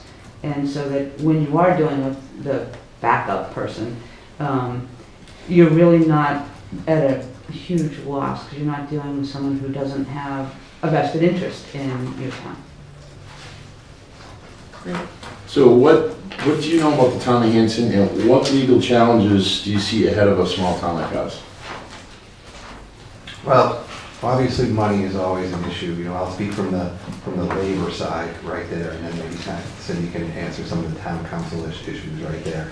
To me, it's always trying to contain your costs. You know, you're not a private business where there's just money infused. So how do you maintain the best control over the town that you can? I think you do that by, you know, having good relationships with your unions, taking a look at your collective bargaining agreements, taking a hard look at that, and seeing, okay, what are the areas that maybe we can, you know, tighten up and give the town the most flexibility that we have right there. So, you know, for me, you know, if you look at things like OPEB liabilities and such like that, some of the things that have been given out over the years, you know, that's not sustainable. So you have to just kind of take a good look at things. I have plenty of places that I've gone into and they negotiate, and I say, oh, so what has your practice been? Oh, we just go out with, you know, so-and-so at the local coffee shop and we give everybody raises. I say, okay, well, what did the town get in return for this? Well, nothing. And so we got a contract. I say, well, you know, it's your opportunity to ask when you're in contract negotiations. You should be asking things to make your managers and your department heads better. So that's, you know, the challenges that I see on the town side. If there's anything that's hot these days. I think a lot of the issues that I find most challenging for towns are balancing development and preservation. Because I see a lot of towns, particularly smaller towns, faced with a lot of big development coming in. Sometimes it's wanted, sometimes it's not. Oftentimes it comes with a lot of demands on services and costs. So I think that's a challenge for the towns in land use and preserving what you have and where you want your town to be 5, 10, 50 years from now. You know, I really like the land use end of things, and one thing that I found very helpful with municipalities is on a big project, making sure you do things like memorandums of understanding, so you can get mitigation benefits for the town, because there will be costs on your services as a result of some of the big developments. But there's also tax advantages too. So those are the challenges I think that are, in the big scheme of things, what face towns the most. On a practical day-to-day level, I think sometimes a lot of the public records requests have become much more demanding on the towns than they have been in the past, and I think they've been a lot more varied and not always used as they were intended. And I see that as becoming an issue for towns and managing the requests. So if either one of you was on this board and you had to interview 5 firms for the next possible town council, what is it that you would look at for that next firm? Diversity and balance, I think. I mean, if you're talking just town council, or you're talking labor too, or Both. Well, you looked at you too, so I figured. Well, yeah, so, no, it's a great question. So, Be fair, both. Be fair, all right. Well, see, on the labor side, what would I be looking for? I would want someone that has relationships with the unions, and knows the law, that knows what's out there, has an idea of what are other towns doing. You know, you can't negotiate in a vacuum. You have to understand what are your comparables, what are your other communities. You know, when you have a organization like the Joint Labor Management Commission, which can send you, you know, an arbitration award that is binding, assuming that it gets approved, you know, you need to go in there with a strategy. And so I would want someone that has a record of having a strategy, knowing where they're going, and having that preparation. And I think that, you know, any of the firms that you represent, you know, will probably tell you similar, but I can tell you from my side, I can only sit in my seat. You know, that's something that we can offer from the labor perspective side. And also experience. I mean, on the municipal side, we have a lot of experience and a lot of diverse experience. We all come from different backgrounds. I've been on all sides of work in this area for a long time, and the other people in the firm in my group have similar depth of experience, so there's always somebody you can go bounce an idea off of, or someone else facing a similar issue. Like, have you come across this? What do we do now? Or how would you, you know? So you got to be creative, and they have the resources to really be creative, and we're a small enough, tight enough group that we don't operate in a vacuum. You know, we do use each other for that purpose, and I think there's a lot of benefit to that, because you can't practice in a vacuum, not this type of law. We spend a large portion of our day when we're in the offices and we're not out with the clients, bouncing questions off of each other. Hey, let me ask you, how would you handle this right here? And some of the best advice that we have comes from bouncing off ideas from your colleagues. Because you might not, you know, Cindy and I might have two totally different ideas about how to handle things. And, you know, if I hadn't gone to Cindy and talked to her about a particular matter, I might not have thought of something that might have been beneficial to the client. And again, when you're dealing with giving advice, as Cindy said earlier, we give advice. You know, we don't set your agenda, we don't tell you what to do.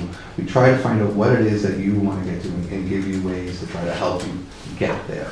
And having a number of people that can kind of try to brainstorm and solve something, I think is a real benefit to the clients.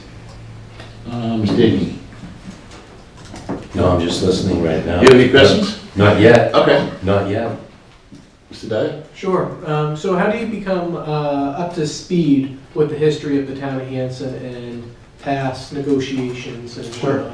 So my practice whenever I get brought into a new situation is I want to meet with the board, I want to meet with your department heads, and I want to sit down and I want to go over and try to learn a little bit about you. Let's look at your collective bargaining agreements and see where you are. When is the next time that you're going to negotiate? If you have copies of old proposals, I'd love to take a look at that, just to see what you've discussed, maybe what you didn't get in the last round that was important to you that you want to get in the future. You want to talk to your HR department, your DPW director, your police chief, your fire chief. What are the issues that are bothering or have been a problem for you? Do you have any grievances? Now, that meeting I think is an important meeting, and I will tell you I never charge, and neither does Cindy, for that sort of what I call like the ramp-up time. We can't represent you if we don't know a little bit about you. So, you know, if it's, you know, right after you're selected, you come down and set up a time and try to meet with everybody. And I also want to get a sense from who we might be dealing with. You know, maybe about a month ago, I picked up a new client. It was a school. And actually, they set up a whole morning where we came up, and it was almost kind of like speed dating. Every 20 minutes, they brought in a new person to come in and say, this is our, you know, special ed director, this is this person. And I got to spend 20 minutes with each of them and get the sense of what were their issues. And to me, that's the best way to get to learn a client and what's been going on. And then once you've had those meetings and talk to, I also like to talk to your former council. All right, what have you been working on? Is there anything that, you know, the former council, you may decide that if you decide to make a change, it may make sense for your former council to retain some particular matters. Because you might just say it's too much time for you to learn that, they already have that. Are there any of those matters? What can council tell me about the matters that they're working on? So those are the things that I like to do. It's conversations with your council, it's conversations with you, it's with your department heads. Tell us what your needs are and how we can help you. So. Okay, good. Mr. Chair. So for town council, how many towns do you represent right now? The firm? For the firm, The yeah. firm, the number, I always have a hard time remembering because I don't handle them all. I myself have, I believe, 1, 2, 3, 4, 5 towns or in cities, and then a few school districts and some other special districts. And then there are probably at least 1, 2, 3, 6 other towns, 7, I think around. I want to say, again, and I don't keep track of the towns, Yeah. but last time I thought, I think it was about 13 towns That's that what I were think too. officially town council for. And of what I know about that is of those 13 towns, we're very proud that a lot of them, what I would call legacy clients, which is we've had them for 30 plus years. And I think that speaks volumes about the advice and the relationship that we have with our towns. We want to have long-lasting relationships. It's the best way that we can give you advice, because if there's history there, we can help you out down the road. So, And my follow-up to that is, now how do you balance if you have 6 clients assigned to one individual? How do you balance town meetings and just the swing of the calendar year in a municipal sense? Carefully, and because we work in pairs, we will cover for each other. I've not been in a situation where we haven't been able to do that. A lot of times, your meetings surprisingly don't overlap. You may be out 4 nights a week on a given week at a particular time. This time of year in particular, it's like, you know, we're all passing each other in the hallway at odd hours and coming home at different times, but I can't say that I've encountered a time when we haven't been able to look at, okay, what is the meeting that has to be attended to today and what can wait, but I can honestly say I've not had any that we can't work around and have it work. Yeah, I think in terms of the town meetings, whether it's an annual or a special, those 2 times a year in the spring, in the fall when they come up, I can tell you from working with the town council practice group that they are sort of all hands on board. And I know every month our various departments have meetings. So the town council practice group meets once a month. It's the first Tuesday of every month. And when those times come up, they really sit down and really game plan for. They're looking 2 months ahead of time, saying our meetings are coming up, who do we have, and their coverage. So, our town council practice group has, 5 or 6 other attorneys that practice in some sense in there, and it's never been a problem. No, really, So. it really hasn't. And then what would be a weakness of your firm? A weakness of our firm?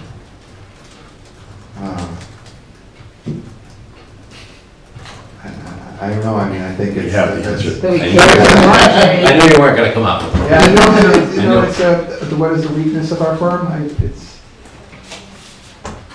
I don't know. I mean, I think every firm is different, and how you put a weakness. I certainly don't think our weakness would be the skills of the attorneys.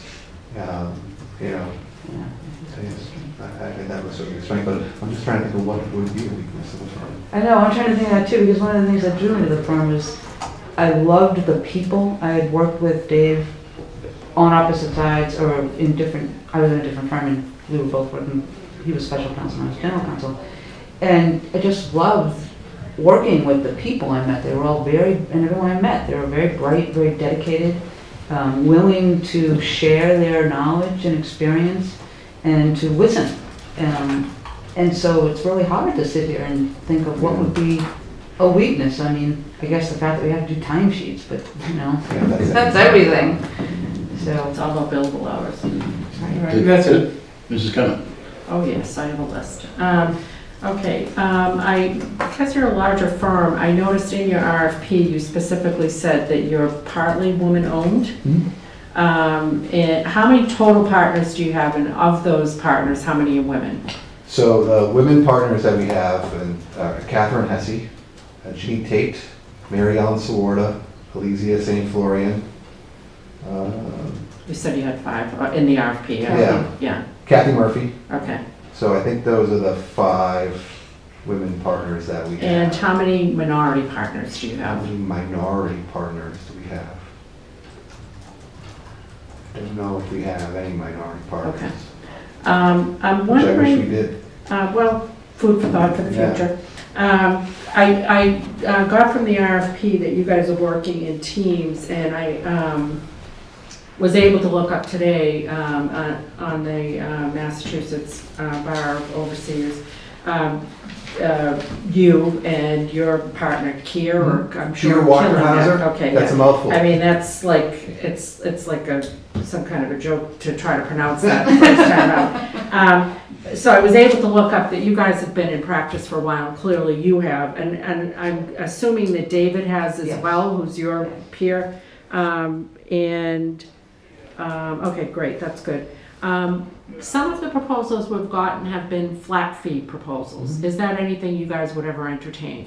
So, yeah, I mean, we didn't put forward a flat fee proposal. We put forward an hourly basis. For us, that's what we've always found works best. We have some that we've done in the flat fee in the past, and if the board was interested in alternative fee arrangements, I know in the past when we've gone to proposals, we've said if that's something that you want to look at, we can go back and take a look at that. It just helps if we're getting into the running and we're looking at apples to apples with the fees. Sure. I'm not saying we're at that point yet. The problem with flat fees, and I'll tell you where the flat fees is, I've always found that someone doesn't do well on that. Whether it's with us, there's either too much work or you're getting charged for work that you didn't do. Yeah. So we've tried to put together some fee arrangements where we try to account for that, where we say, hypothetically at the top of my head, if you pick X amount, if we were to take a look at what your legal bills and said, all right, this is what your work really is, and we try to, and it's good for you to try and project what that is and keep that down. But you never know, what flat fee gets in trouble is if you have a lot of litigation in a particular year. It certainly doesn't work in a year for labor matters if you have a lot of contract negotiations. So we try to say, okay, why don't we pick a target thing, and then if you go over by, whatever the percentage is, then that is almost a wash. It's good for the town, but if you exceed that amount, then you revert to some sort of hourly fee. So it's a little tricky, but it's a way to try to do the best for both sides. But you wouldn't be necessarily opposed to having a discussion about No, that? absolutely not. Okay. And I saw that you had a specific, file in here on the trainings that you do. Yes. Can you address that a little Absolutely. bit? And I believe, were you an adjunct professor? I was. Okay. I was, yeah. So can you just kind of address what types of trainings would you Sure. be able to do Sure. for So- town hall employees? So that's, I think, another one of the hallmarks of our firm, which I didn't touch on in our opening, and I probably should have. But trainings are something that we encourage our clients to do.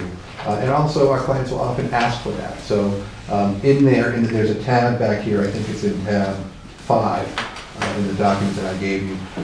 There are a number of areas of trainings that we do. On the employment side, frequently, we might go in and do trainings for your supervisors, make sure that they know whether it's on discipline matters, harassment matters. I mean, we're living right now in the Me Too, in the Me Too era, all right? And if you read anything which we do about what the EEOC says, the EEOC says they're amazed at, in this day and age, the number of sexual harassment complaints that are still out there. They did a study back in 2016. There was a special task force that said, how have we had all of these laws, these anti-harassment laws on the books for so long, and we're still seeing the rise in these charges? And one of the things they recommend is more training. Yeah. Now, they used to say, make sure you do training on your harassment once a year. And they say, do more of that. It doesn't always have to be the full boat, sit in a room 3 hours. It can be, small 1-hour things with your supervisor. So with the boards like yourself, some of the trainings that we do are open meeting law, public records. You're a board, you're subject to all of those things. Your emails, you need to know, you've all got your iPads there. Do you have your personal email loaded on that? Do you realize that could be a public record if you're using that? Hopefully we do. I Yeah, don't so, know. but, anytime you bring on new board members, those are times that I highly recommend, hey, do a training for your new board members. Yes. Tell them about the conflict of interest law. Tell them about the public records law. Tell them about the open meeting law. Those laws have evolved over the years. And if you've been following it, there are now steep penalties for cities and towns when they don't comply with that. And they're very easy to fix. The number of times where I've come into a place and the first time I go to a meeting and I get their agenda and I look at it, he says, did anyone tell you what you need to do on this? And you'd be amazed. So for boards like yourself, those are the things that I'd recommend. For your employees and your HR directors, they want training on like I said, on employment-related matters. So I believe what we usually do is we'll do 2 trainings each year at no cost if we're retained. The other thing I want to tell you about is there's trainings in particular, and we can really design those to any need. I should say that, any need that the client has. You tell us what it is you're interested in, and we try to do it. And we try to work off of your own policies. Try to really make sure that you know what you're doing. We also do client alerts, which is another way to try to educate our clients on whatever the evolving I laws think are. did you include some of Yeah, those? I believe those if you were look great. in again, the kind of previous version, it's very similar to what you have before, it just expounds on all of our town council Yeah. practice. But the client alerts, anytime there's a big issue in all of our departments, whether it's education related, whether it's purely town council, whether it's labor and employment, we send those out to our employees and your managers will get those. And that's a way for them to kind of keep abreast of what's going on. And oftentimes what happens is, they might have already heard something in their circles that they run with in that MPA, and now they get this and they say, oh yeah, I gotta talk to my council about that, when it reminds them. But it's another way to sort of, what do they say, an ounce of prevention is the cure. I don't know. It's worth a pound. It's worth a pound. But it's a way to try to keep our clients educated so that they don't make mistakes Because you know what I like to say to people? I talked to one client today. He said, "Oh, I've been talking to you too much because they've had a couple of employment issues." I said, "I know." I said, "I liked it when I didn't hear from you because that means that things are going well Right. for you." And that same thing with your tenant, so. All right, thanks, that's helpful. Mr. Boss? And Cindy, actually, you handled Matt very well, so it's like that was taken care of. And Mike really, as new member, who really does not know half the time, I don't know. I'm just curious, without getting specific at all, like, how often would you say that you have avoided litigation or arbitration? I mean, just a general percent from the work you've seen. I mean, I've got down that you've seen thousands of jury trials and so forth with your firm. It's like a lot of this does go too expensive, you know? Litigation's expensive. Right. How often is that avoided? So I think it's avoided often. You know, the jury trial, you look at the stats, that's, keep in mind, that's for the firm. Right. The trend nowadays is most cases don't go to a jury trial. You know, there's not that many jury trials that actually happen. Now, in the labor field, you're talking about arbitrations, unfair labor practice charges, civil service appeals, and here's the big one, MCAD complaints. That's where the big time money usually is, right? Because MCAD carries with it emotional distress damages and attorney's fees, and that's where you have to be in wage and hour suits. So anytime you can avoid a wage and hour suit or an MCAD case, that's a big thing right there. And now, not seated right here with us, but we have Kathy Murphy. And you would ask about one of our women partners. She used to work in the wage and hour division. Perhaps one of the best wage and hour people that we have. And so anytime you have an issue that comes up with payment of wages, which again carries the triple damages, and you can avoid that, that's a huge thing. It's a huge benefit for the client. So, you know, how often does it happen? I'll tell you this morning, I told you I was in a place that was really hot. I sat with one client and we figured out something was wrong. I said, uh-oh, this is an unfair labor practice charge waiting to happen. So we did a move today and resolved that, and that helped, and that was this morning. So that, I can tell you, I don't know how it would have come out had they gone to a full hearing. I'd like to think it would have prevailed. But they certainly would have passed get a charge issued, which would have meant having filed a response, having to go to the DLR, having to have at least a hearing. So there's a lot of legal fees that we saved there today. I think it's a little bit different on the municipal side, because I think you see a lot of board decisions in the land use area challenged, but oftentimes you can resolve them in terms of conditions, and so it's always the big threat of a developer. We're going to either bring a 40B in, or we're going to sue you. I mean, I had a client yesterday go, what do we do to make sure we don't get sued? I said, well, you could change your decision, but short of that, I can't tell you that someone's not going to do something irrational, but I can tell you, if you go down this path, you've got a pretty good chance of being upheld.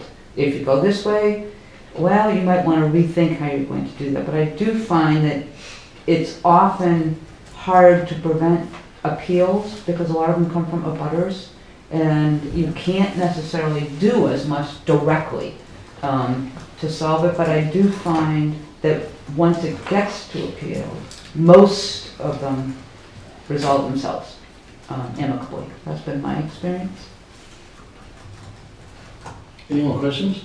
No, I mean, I like the depth and breadth of the firm. It sounds like you have a lot, the idea of bouncing ideas off people with even more experience than the two of you, and you sound like you are. Well, I'll tell you, and that's, you say more experience than the two of us, and that's sort of the great part about being a lawyer, is you're always learning. So Arthur Murphy, who runs the firm and started this firm and had firms before that, has been doing this for 50 years.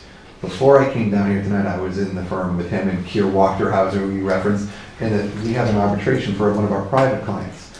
And we spent an hour on the phone strategizing, and I have to tell you, there's no one better that I like having on the strategy call than talking to him, because, you know, I've been doing this for a long time, I like to think now, but he's been doing it for 3 times longer than me, and I'm certainly going to listen to what he has to say. Now, we don't always agree, but that's what I like about it. It's that back and forth, you know, so. Mike and Cindy, thank you guys for coming in. Appreciate Thank you your very much, time. appreciate it. Thanks for having us. Thank you very much.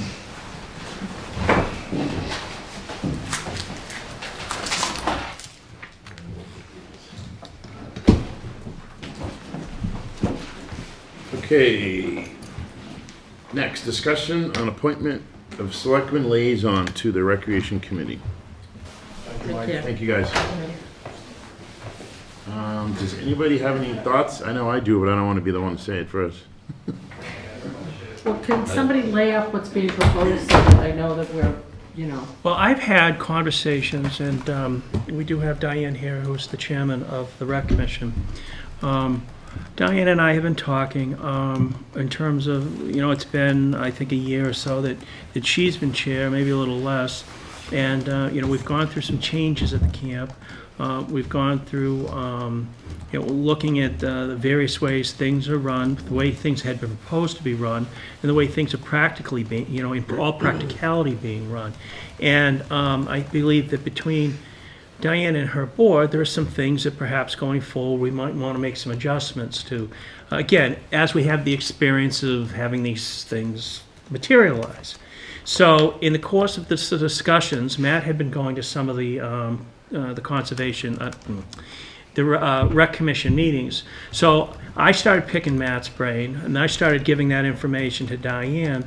And I don't want it to go too farther in a direction where, the Board of Selectmen doesn't have the knowledge that, we would like to have a member of your board as a liaison, as a back and forth that can bring information, from a commission meeting back to the Board of Selectmen meeting and vice versa. I think there's some short-term things that might need to be addressed. I think there's some long-term things that need to be addressed. We have been talking, at least since I've been here, the possibility of actually the sensibility of the Rec Commission actually at the end of the day, and it might be a few years away, actually being a Rec Commission. The Rec Commission right now solely deals with Camp Kawani, which is great, but what we have been talking about for a little while now is the possibility of moving forward and making the Rec Commission a true Rec Commission that oversees recreation throughout the town of Hanson, not just at this one facility. And that's going to be, again, that's going to be a long discussion. I think, as Laura likes to always bring up, to bring some people from the public in, have a forum, have some input back and forth. But I think this board, needs to be involved with those either minor changes going forward, minor adjustments going forward in what we've got right now, as well as the long-term possibility of a better, a larger encompassing Recreation Commission. So I think that it makes sense, and we do have, precedent because the chairman is the liaison to the Park and Fields and has been for a couple of years now, that we think about appointing somebody who can, again, be the go-between, the liaison between this board and that board, and have that open conversation as we move forward. I don't want that board to do anything in a vacuum, and I don't want this board necessarily to come down on high and make, decisions on how that place should be run. It just bridges a gap, I think a very important, it bridges, I think, a very, I don't want to say significant gap, but something I don't want to see go too much further down the field without an official recognition by the Board of Selectmen and an endorsement of that sort of an approach. Matt, is that something that you want to take on? Yeah, I'll be more than happy to take it on if the board has the same wishes. So I'm looking for. Well, can we discuss it a little, or? Oh, all right. Yeah, so I think that it's a good idea. I don't have a problem with that. But I do think that it's important to set some parameters around it because I want to know what's going on with the Recreation Commission. So although Matt would be our liaison, it's still a board-appointed commission, and I want to know what's going on with them.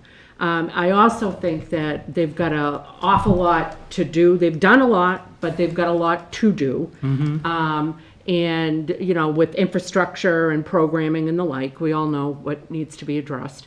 And I think on a go-forward basis, we touched on it at our last selectmen's meeting, where poor Josh Thing was just trying to get the town green approved for Hanson Day, and we started going philosophically into this whole conversation. As you alluded to, long-term, is there a need for a broader redefinition of what Recreation Commission is? And would the folks that are currently on the Recreation Commission continue to still be responsible for the camp and running the camp? And would there be some broader organization that would oversee, other programs outside of the camp? And I think that's And exactly so- the discussion yeah. that needs to start to So, take place. To that end, I think it's fine to have Matt be put in place, but I think we still need to work towards a vision that we're asking these volunteers to execute to, because right now, as a town, we've basically said, here's the camp, figure it out. Figure out what you need to do. And I would like to see us have a clearer vision that we're saying, and to your point, Mike, which I did discuss with you earlier this week, I'd like to have us have a visioning session, a community visioning session, where people say, here's the types of things I'd like to see up at Recreation, here's the things the programming I'd like to see, here's the age groups I'd like to touch, that type of thing. And then I think once we have that community visioning session, we can then address, okay, well, how do we restructure the Recreation Commission? Does it involve parks and fields, or is that left alone? There's so many questions, and we all know those questions. So I don't have any objection. I just want to make sure that it's clear that the board still needs to know what's going on with Recreation, that the decisions still need to come back to the board, and I would assume, Matt, you'd tell us what's going on, right? I mean, you'd just Well, come that's, back. I think that's the whole hope of this liaison, is for me to bring more. And I know you're information very back. passionate about it, so I definitely think you're the right guy for the job, and I'm happy to see you doing it, and I think only good things can come from it. So I definitely don't want anything that I just said to make you feel otherwise, because I really do feel like you're passionate, and I know how important that is to you. But I'm wondering, from Diane's perspective, what are they looking for? What's missing? And So right now, Good. so right now, what we're looking for is, this is a baby step. Because what's happening at the camp is, we have job positions that don't really accurately describe how everything's going up there or works well, and we just need some guidance, I think, is what we're really looking for, some guidance into how to best bring the camp to a position where it starts to run, and how to best hire people and what, determine their jobs. All right, so Mike Their should be working on responsibilities. that, right? I mean, that's HR. I mean, that is you. And also, some, ideas with programming and stuff would be very helpful, and I know that Matt has an interest in the camp, but essentially right now is a baby step. Would the director help you with that? Yeah, I think, so, I'm shocked that she's asking that. yeah. Okay, So sorry. I think, so you're looking for resources. Matt can certainly, you know who's who in the Zoom and who she should go to for things and what have you, right? So I think that's good, because I know a lot of times you feel like you need a decoder ring to figure out, well, who do I go to for this? Who do I go to for There are a lot that? of projects up Yeah. at the camp that need, Yeah. as you said, infrastructure being one of them. Obviously, the job of the camp is to provide recreation to the town in a safe and well-equipped environment. And so it's not safe and well-equipped with some of the projects that we have to fix up there first. And as you said, it does sort of feel like the rest of us, that the town just said, okay, here you go, group of volunteers, deal with it. And some of the projects are big projects. And I'm thankful to the town and, for supporting through the CPC, the docks. But now we have some other really big things that need to be taken care of, and it's a little bit overwhelming. And I think in a way to break it down appropriately, according to the responsibilities, is an administrative piece, there's a facilities piece, and there's a programming piece. And we just need some guidance in how to work it all together and the best way to structure so that all three of those pieces come together and work toward bringing the camp to where it needs I mean, to me, like a liaison is really coming to us and advocating for what you need. So, like maybe attending, I don't know if you're planning on attending all of their meetings, or some of them are just meeting with Diane, and we don't really need to know how the sausage is made, but at some level, you guys would be talking, and you'd be, you'd find ways to figure out, and I would assume you'd come to us and say, they're really struggling with how to get funding for, I'm making this up, but like the roof on Needles Lodge, or whatever it is that needs to be done, because I know that was just done not that long ago, but, that type of thing, and then, kind of advocate for them, right? I mean, because I think what I'm hearing Diane say is that aside from what they're doing at the camp, the very important work that they're doing, they don't really have time to be advocating for themselves and asking us for the things they might need. And I think you'd be the right person to do that. They really need help. Guidance in the protocol too, the best boards to go to. Yeah, but then the HR stuff is strictly Mike. And, that wouldn't be a liaison position, and we need to be clear about that. I just want to make sure that that's, clear. So anyway, I make a motion that we appoint Matt as the Recreation Commission liaison. I just have one more thing I wanted to say. Sure, let's get a second, and then we'll I'll take second questions. it. Okay. Motion's been made and seconded. Mr. Hickey. It's about time. You're absolutely right, baby steps. We're talking 3 boards ago, Diane, and the chair will agree with me. When I sat in that back corner right then and there, and I asked if I became a selectman, could I still be involved with the rec commission? Because the chair was just appointed as a liaison to Parks and Fields. Do you remember that, Kenny? Yeah, we actually had to go to town meeting for that. Yes, we did. Yeah. And I sat in that back corner and asked that question on whatever night. It was probably the same night when we were talking about the landfill not going to be able to sustain itself. But I think it's about time, and I wanted to thank Matt, because there will be certain things that he can help you out with. Obviously, the rest you have to go with Mike. But it would help the board if Matt is there. Definitely. With situations. Just to clarify. Because I know Kenny's been doing it for so long with the Parks and Fields. He has. And at that meeting, once it was approved, it was on a case-by-case basis.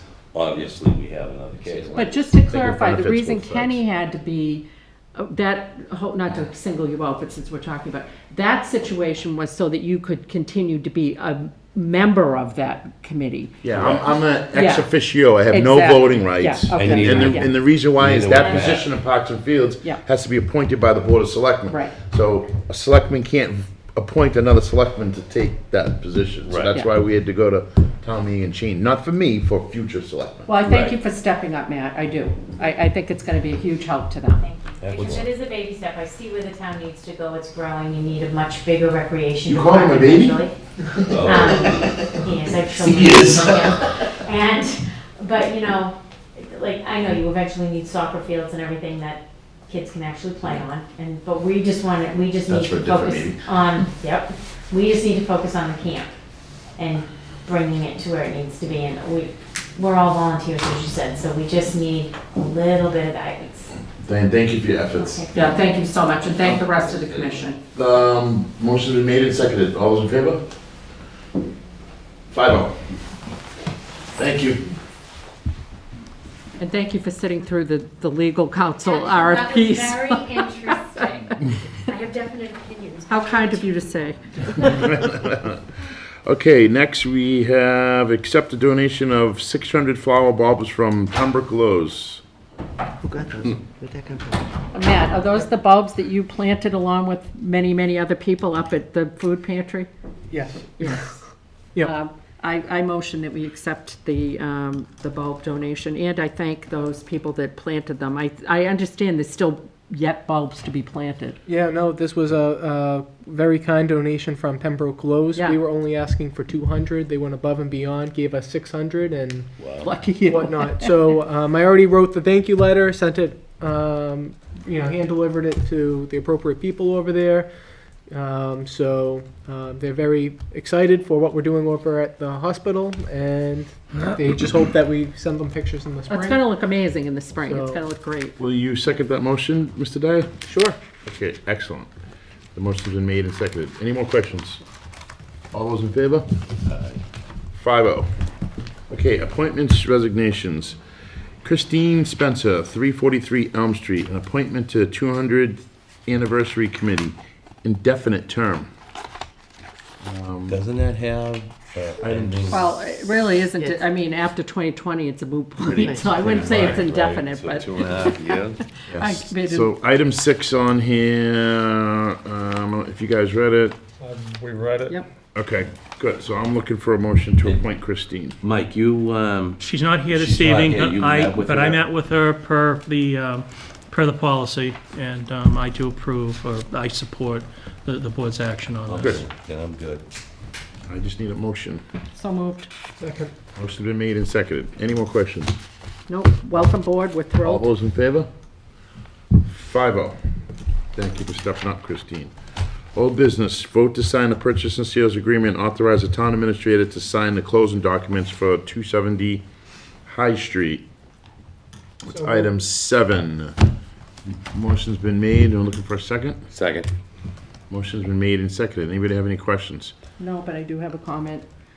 At the risk of being redundant, I just want to go on the record as saying that Ms. Brown was our attorney that was hired to handle town auctions, and that in order for her to purchase this property up on High Street, we had to make a motion and make her a special employee so that it wouldn't be considered an ethics violation. And although she did clear ethics and she went through all of these things, I want to go on the record again as saying that she is our counsel and she should be acting exclusively for our benefit and not her own. So I will be recusing myself. Okay, any more questions? Actually, I'll be voting against it. Okay. Yeah. So, all those in favor? All those opposed? Okay, so 4-1-0. Thank you. Okay, next. Vote bids for the tax title auction properties and authorize the town administrator to sign the closing documents for each property. That's item 8. I don't know if you guys saw that. So there's a list of the properties. Yep. You could read those and the information on the list. Do you want me to read the property then- addresses, Mary? Yeah, the high bidder, it's on the spreadsheet. Okay, so the first There- one, There's a hard copy. It may be easier to read than trying to slide across on your iPad. so which part do you want me to read? You want me to read the address and then, The high bidder, the address, and the amount that, okay, Of the yeah, because I can see it on here. okay, as long as you can All see right, it. William Cushion, 332 Monpont Street, was the highest bidder, $45,000. Ann Devine, East Bridgewater, Lot 2A, West Washington Street, $42,500 was the highest bidder.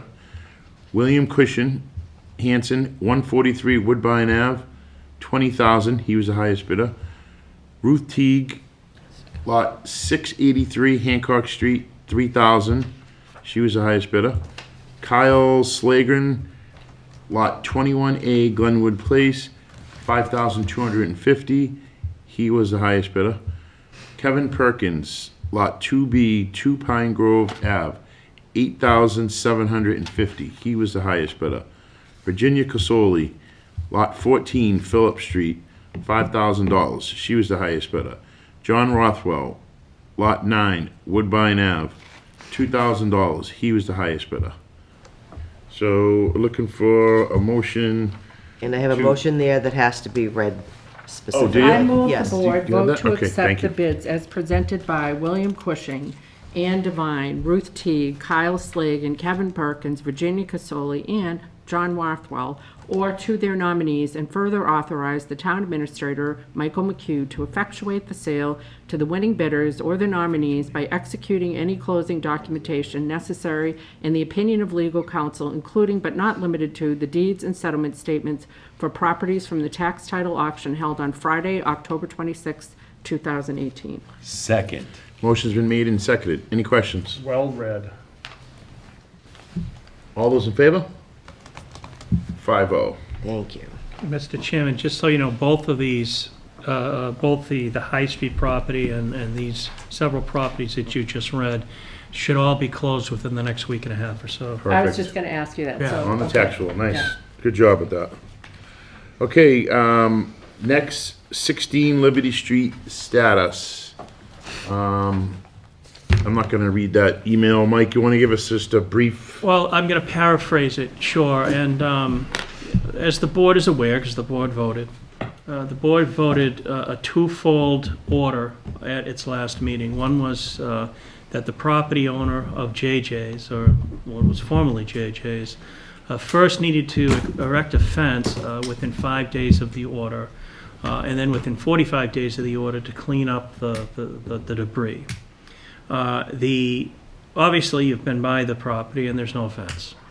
So the 5th day, technically, I believe, was the 8th, given the actual date of service and the fact we don't count weekends. So at which time I contacted Kate Federoff and asked, okay, well, now what's the next step to stay on the straight and the narrow? And what she had advised me to do is come before this board and ask what the board's pleasure is.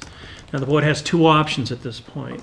The board can authorize me to direct Kate to go as soon as tomorrow and file with the court, ask for an appearance to go and enforce the enforce the order that the Board of Selectmen agreed upon at the last meeting, the fence. What that will necessitate is, Kate will file, or Kate will, attempt to file. Probably be before the court, I would hope by Monday. Generally, what the courts do in situations is they'll enforce the order, but they'll give the individual or the entity another 7 days to comply, at which time then they will allow the town to go upon that private property and do what the town put forth for an order, namely, again, a fence. The question that comes up is, given that time frame, we want to make sure that the board is still comfortable going forward, going through this legal process, which will time out approximately maybe 2/3 into the 45 days time period in which the area needs to be cleared. So we could possibly be looking at going back to court twice. Now, it's really up to the board's pleasure as to whether or not, they wish to instruct me to tell Kate to go ahead with, the fence enforcement. Or whether or not the board at this point, given what I've just explained in terms of a time frame, if the board wants to wait and go forward at the 45-day point and do both. Again, it's the possibility of going to court twice. It's a possibility of spending the money. I think the board expressed their opinion pretty strongly that we need to keep the gas pedal on and keep moving forward. If we have to go to court twice, it's twice. But I absolutely would vote to authorize you. I'd authorize you to do it right now if the court was open, but tomorrow morning would be sufficient. And again, it's not to second guess what you guys think. It's not to second guess what the board did a week and a half ago, but given the scenarios, we want to make sure the board was aware of its options at this point. I spoke with Kate. What do we do to move? Purchase the sales, there's no guarantee it's going to get sold. And there's no permit. So many opportunities. Bob has written letters. We've gotten all kinds of empty promises there. Then we had them before us, and there were promises made, and we kind of came up with this agreement. They thought that they could do it. And now we hear, based on Kate contacting them, that they decided not to do the fencing because they thought they'd do the demolition, and yet here we are, and I don't see any demolition that's done, and no fence is And if gone we up. wait the So it's a 45 lot of days, empty promises, they're and I agree with not gonna Kenny. clean it Let's up. move to it. And again, at a minimum, I needed to bring this before you because No, I now got I need a vote to authorize Kate to move forward. Yep. But all that being said, since I needed this vote from this board this evening, I wanted to make sure, in conversations with Kate, that you were aware that this is the way it was going to time out. So. I just feel like we've given opportunity after opportunity. We are dealing in good faith. I do not know that the other party is. And it's becoming more and more clear that that may not be the case. So I move that we authorize Kate to move forward with. Town administrator. Oh, do I, Yeah. am I moving, okay. To instruct town council authorize Kate to move forward with this matter and take it to court. Okay. Second. File it. Motion's made and seconded. Any questions? All those in favor? Easy enough. 5-0. Okay, next, town administrator's report. Mike? Thank you, Mr. Chairman. Just a couple of items. I want to make the board aware of the fact, just to update it as we move forward with some of the things that were voted at town meeting, that Mary Collins, the Senior Senate Director, and I met with Jan Muchler of UMass Boston last week. We've got that ball rolling. Probably within the next 3 or 4 weeks, she will be meeting with the actual Council on Aging and start getting feedback. We'll have public sessions. So that has started. I wanted to mention to the board, and this is for further discussion, but I wanted to make sure that it got out before the board. And Laura and I have had very, very brief discussions about this. There's a very distinct possibility that we might want to move forward on a sewer district on Route 27 on Main Street. Obviously, with the goal in mind of furthering economic development on that particular stretch of road. We're dealing with a potential TIF. We're dealing with other potential development there. There's a strong possibility that a sewer district would just further enhance the economic revitalization of that particular stretch in town. It's in its very infancy stages, still looking at what sort of impacts, if any, it would have on the town of Hanson in terms of costs, in terms of filings, in terms of permits. There are other players involved. It would be obviously from the town of Brockton, which now has the capacity. Well, they've always had the capacity. They had been under an order for quite some time from the EPA as to whether, it was basically a moratorium on what they could bring in. My understanding is that's been lifted. It really opens an awful lot of opportunities, actually not just for Hanson, but a lot of the surrounding communities. It would also involve the town of Whitman because the lines would run through Whitman. So there's a lot of things that need to be put in place. I just wanted to make sure the board was aware, and I'll come back to the board with more information as it potentially goes forward, but it may be something that the Board of Selectmen wants to swing its support behind. Again, we have to look at the pros and the cons. I don't see too many cons, but I want to be very thorough on this before I really bring this too much more before the board. But I wanted to get it on the table. Primary objective is little or no cost to the town Exactly. to do this. Exactly, and that's my impression, but I can't guarantee it, and that's why I really am not seeking any support or really any motion by the board at this point, just to make you aware that this is in the offing. There was a discussion several weeks ago. I wanted to get a little more information. I wanted to get a little more of my ducks in line before I even mentioned it to the board. But there are some people talking, but I made it quite clear to the people that are talking that nothing would go forward without the support of this board and without this board being fully aware of what was going forward. So there was one discussion. You're being made aware that there was a discussion. You'll be made aware as everything goes forward, if it goes forward. So in order for the board to move forward, would have a more fleshed out proposal than very we're much so. responding to. Oh, yeah, very much so. Very much so. I'm happy to say that I believe by November the 28th, the town of Hanson will be declared a green community. We were asked for a couple of very minor items over the course of the last couple of days or so, just to follow up with our application, which we've given to the state. And every indication I see is that the Department of Energy Resources will be naming the town of Hanson a green community on or about the 28th of November. And actually, I'll be able to update you at the following meeting in December. So, again, a great step forward. I think most of the board, especially Selectman Dyer, is aware of the sorts of granting opportunities that gives to us, besides, the honor of being called such a green community. So, Well, kudos to Matt and the rest of the Energy Committee for moving the ball forward. I'd like to also single out Deb Petty, who's done an awful lot of work on that too, our interim town planner. Along those lines of what I've just been talking about, on the 13th of December, the economic opportunity area will be voted upon and I'm sure approved in Worcester by the Economic Assistance Coordinating Council.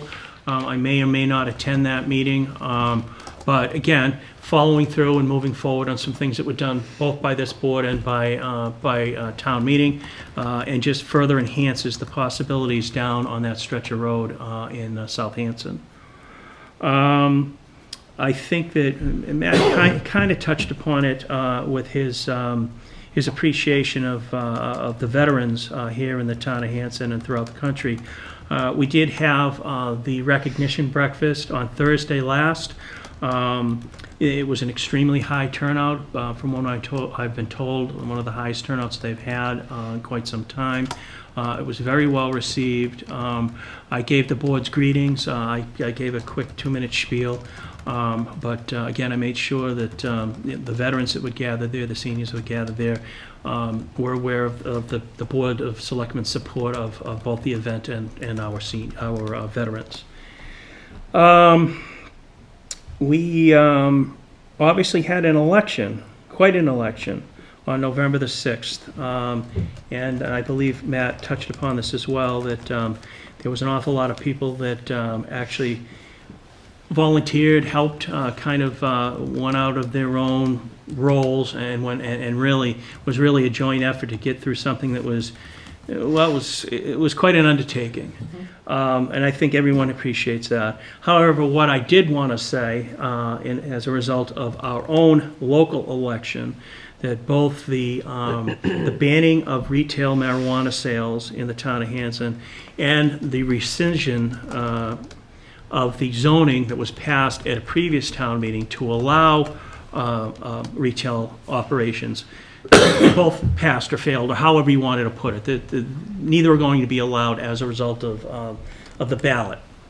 Now, we enter into kind of an interesting situation here, in so much as we had a positive vote to ban retail marijuana sales at our last town meeting. However, because the zoning change required a 2/3 vote, that did not pass.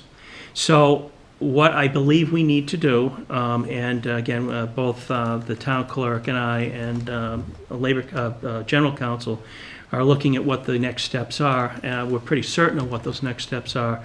I believe that we're going to need to return once again to town meeting in the spring and ask town meeting to reverse its zoning for retail marijuana.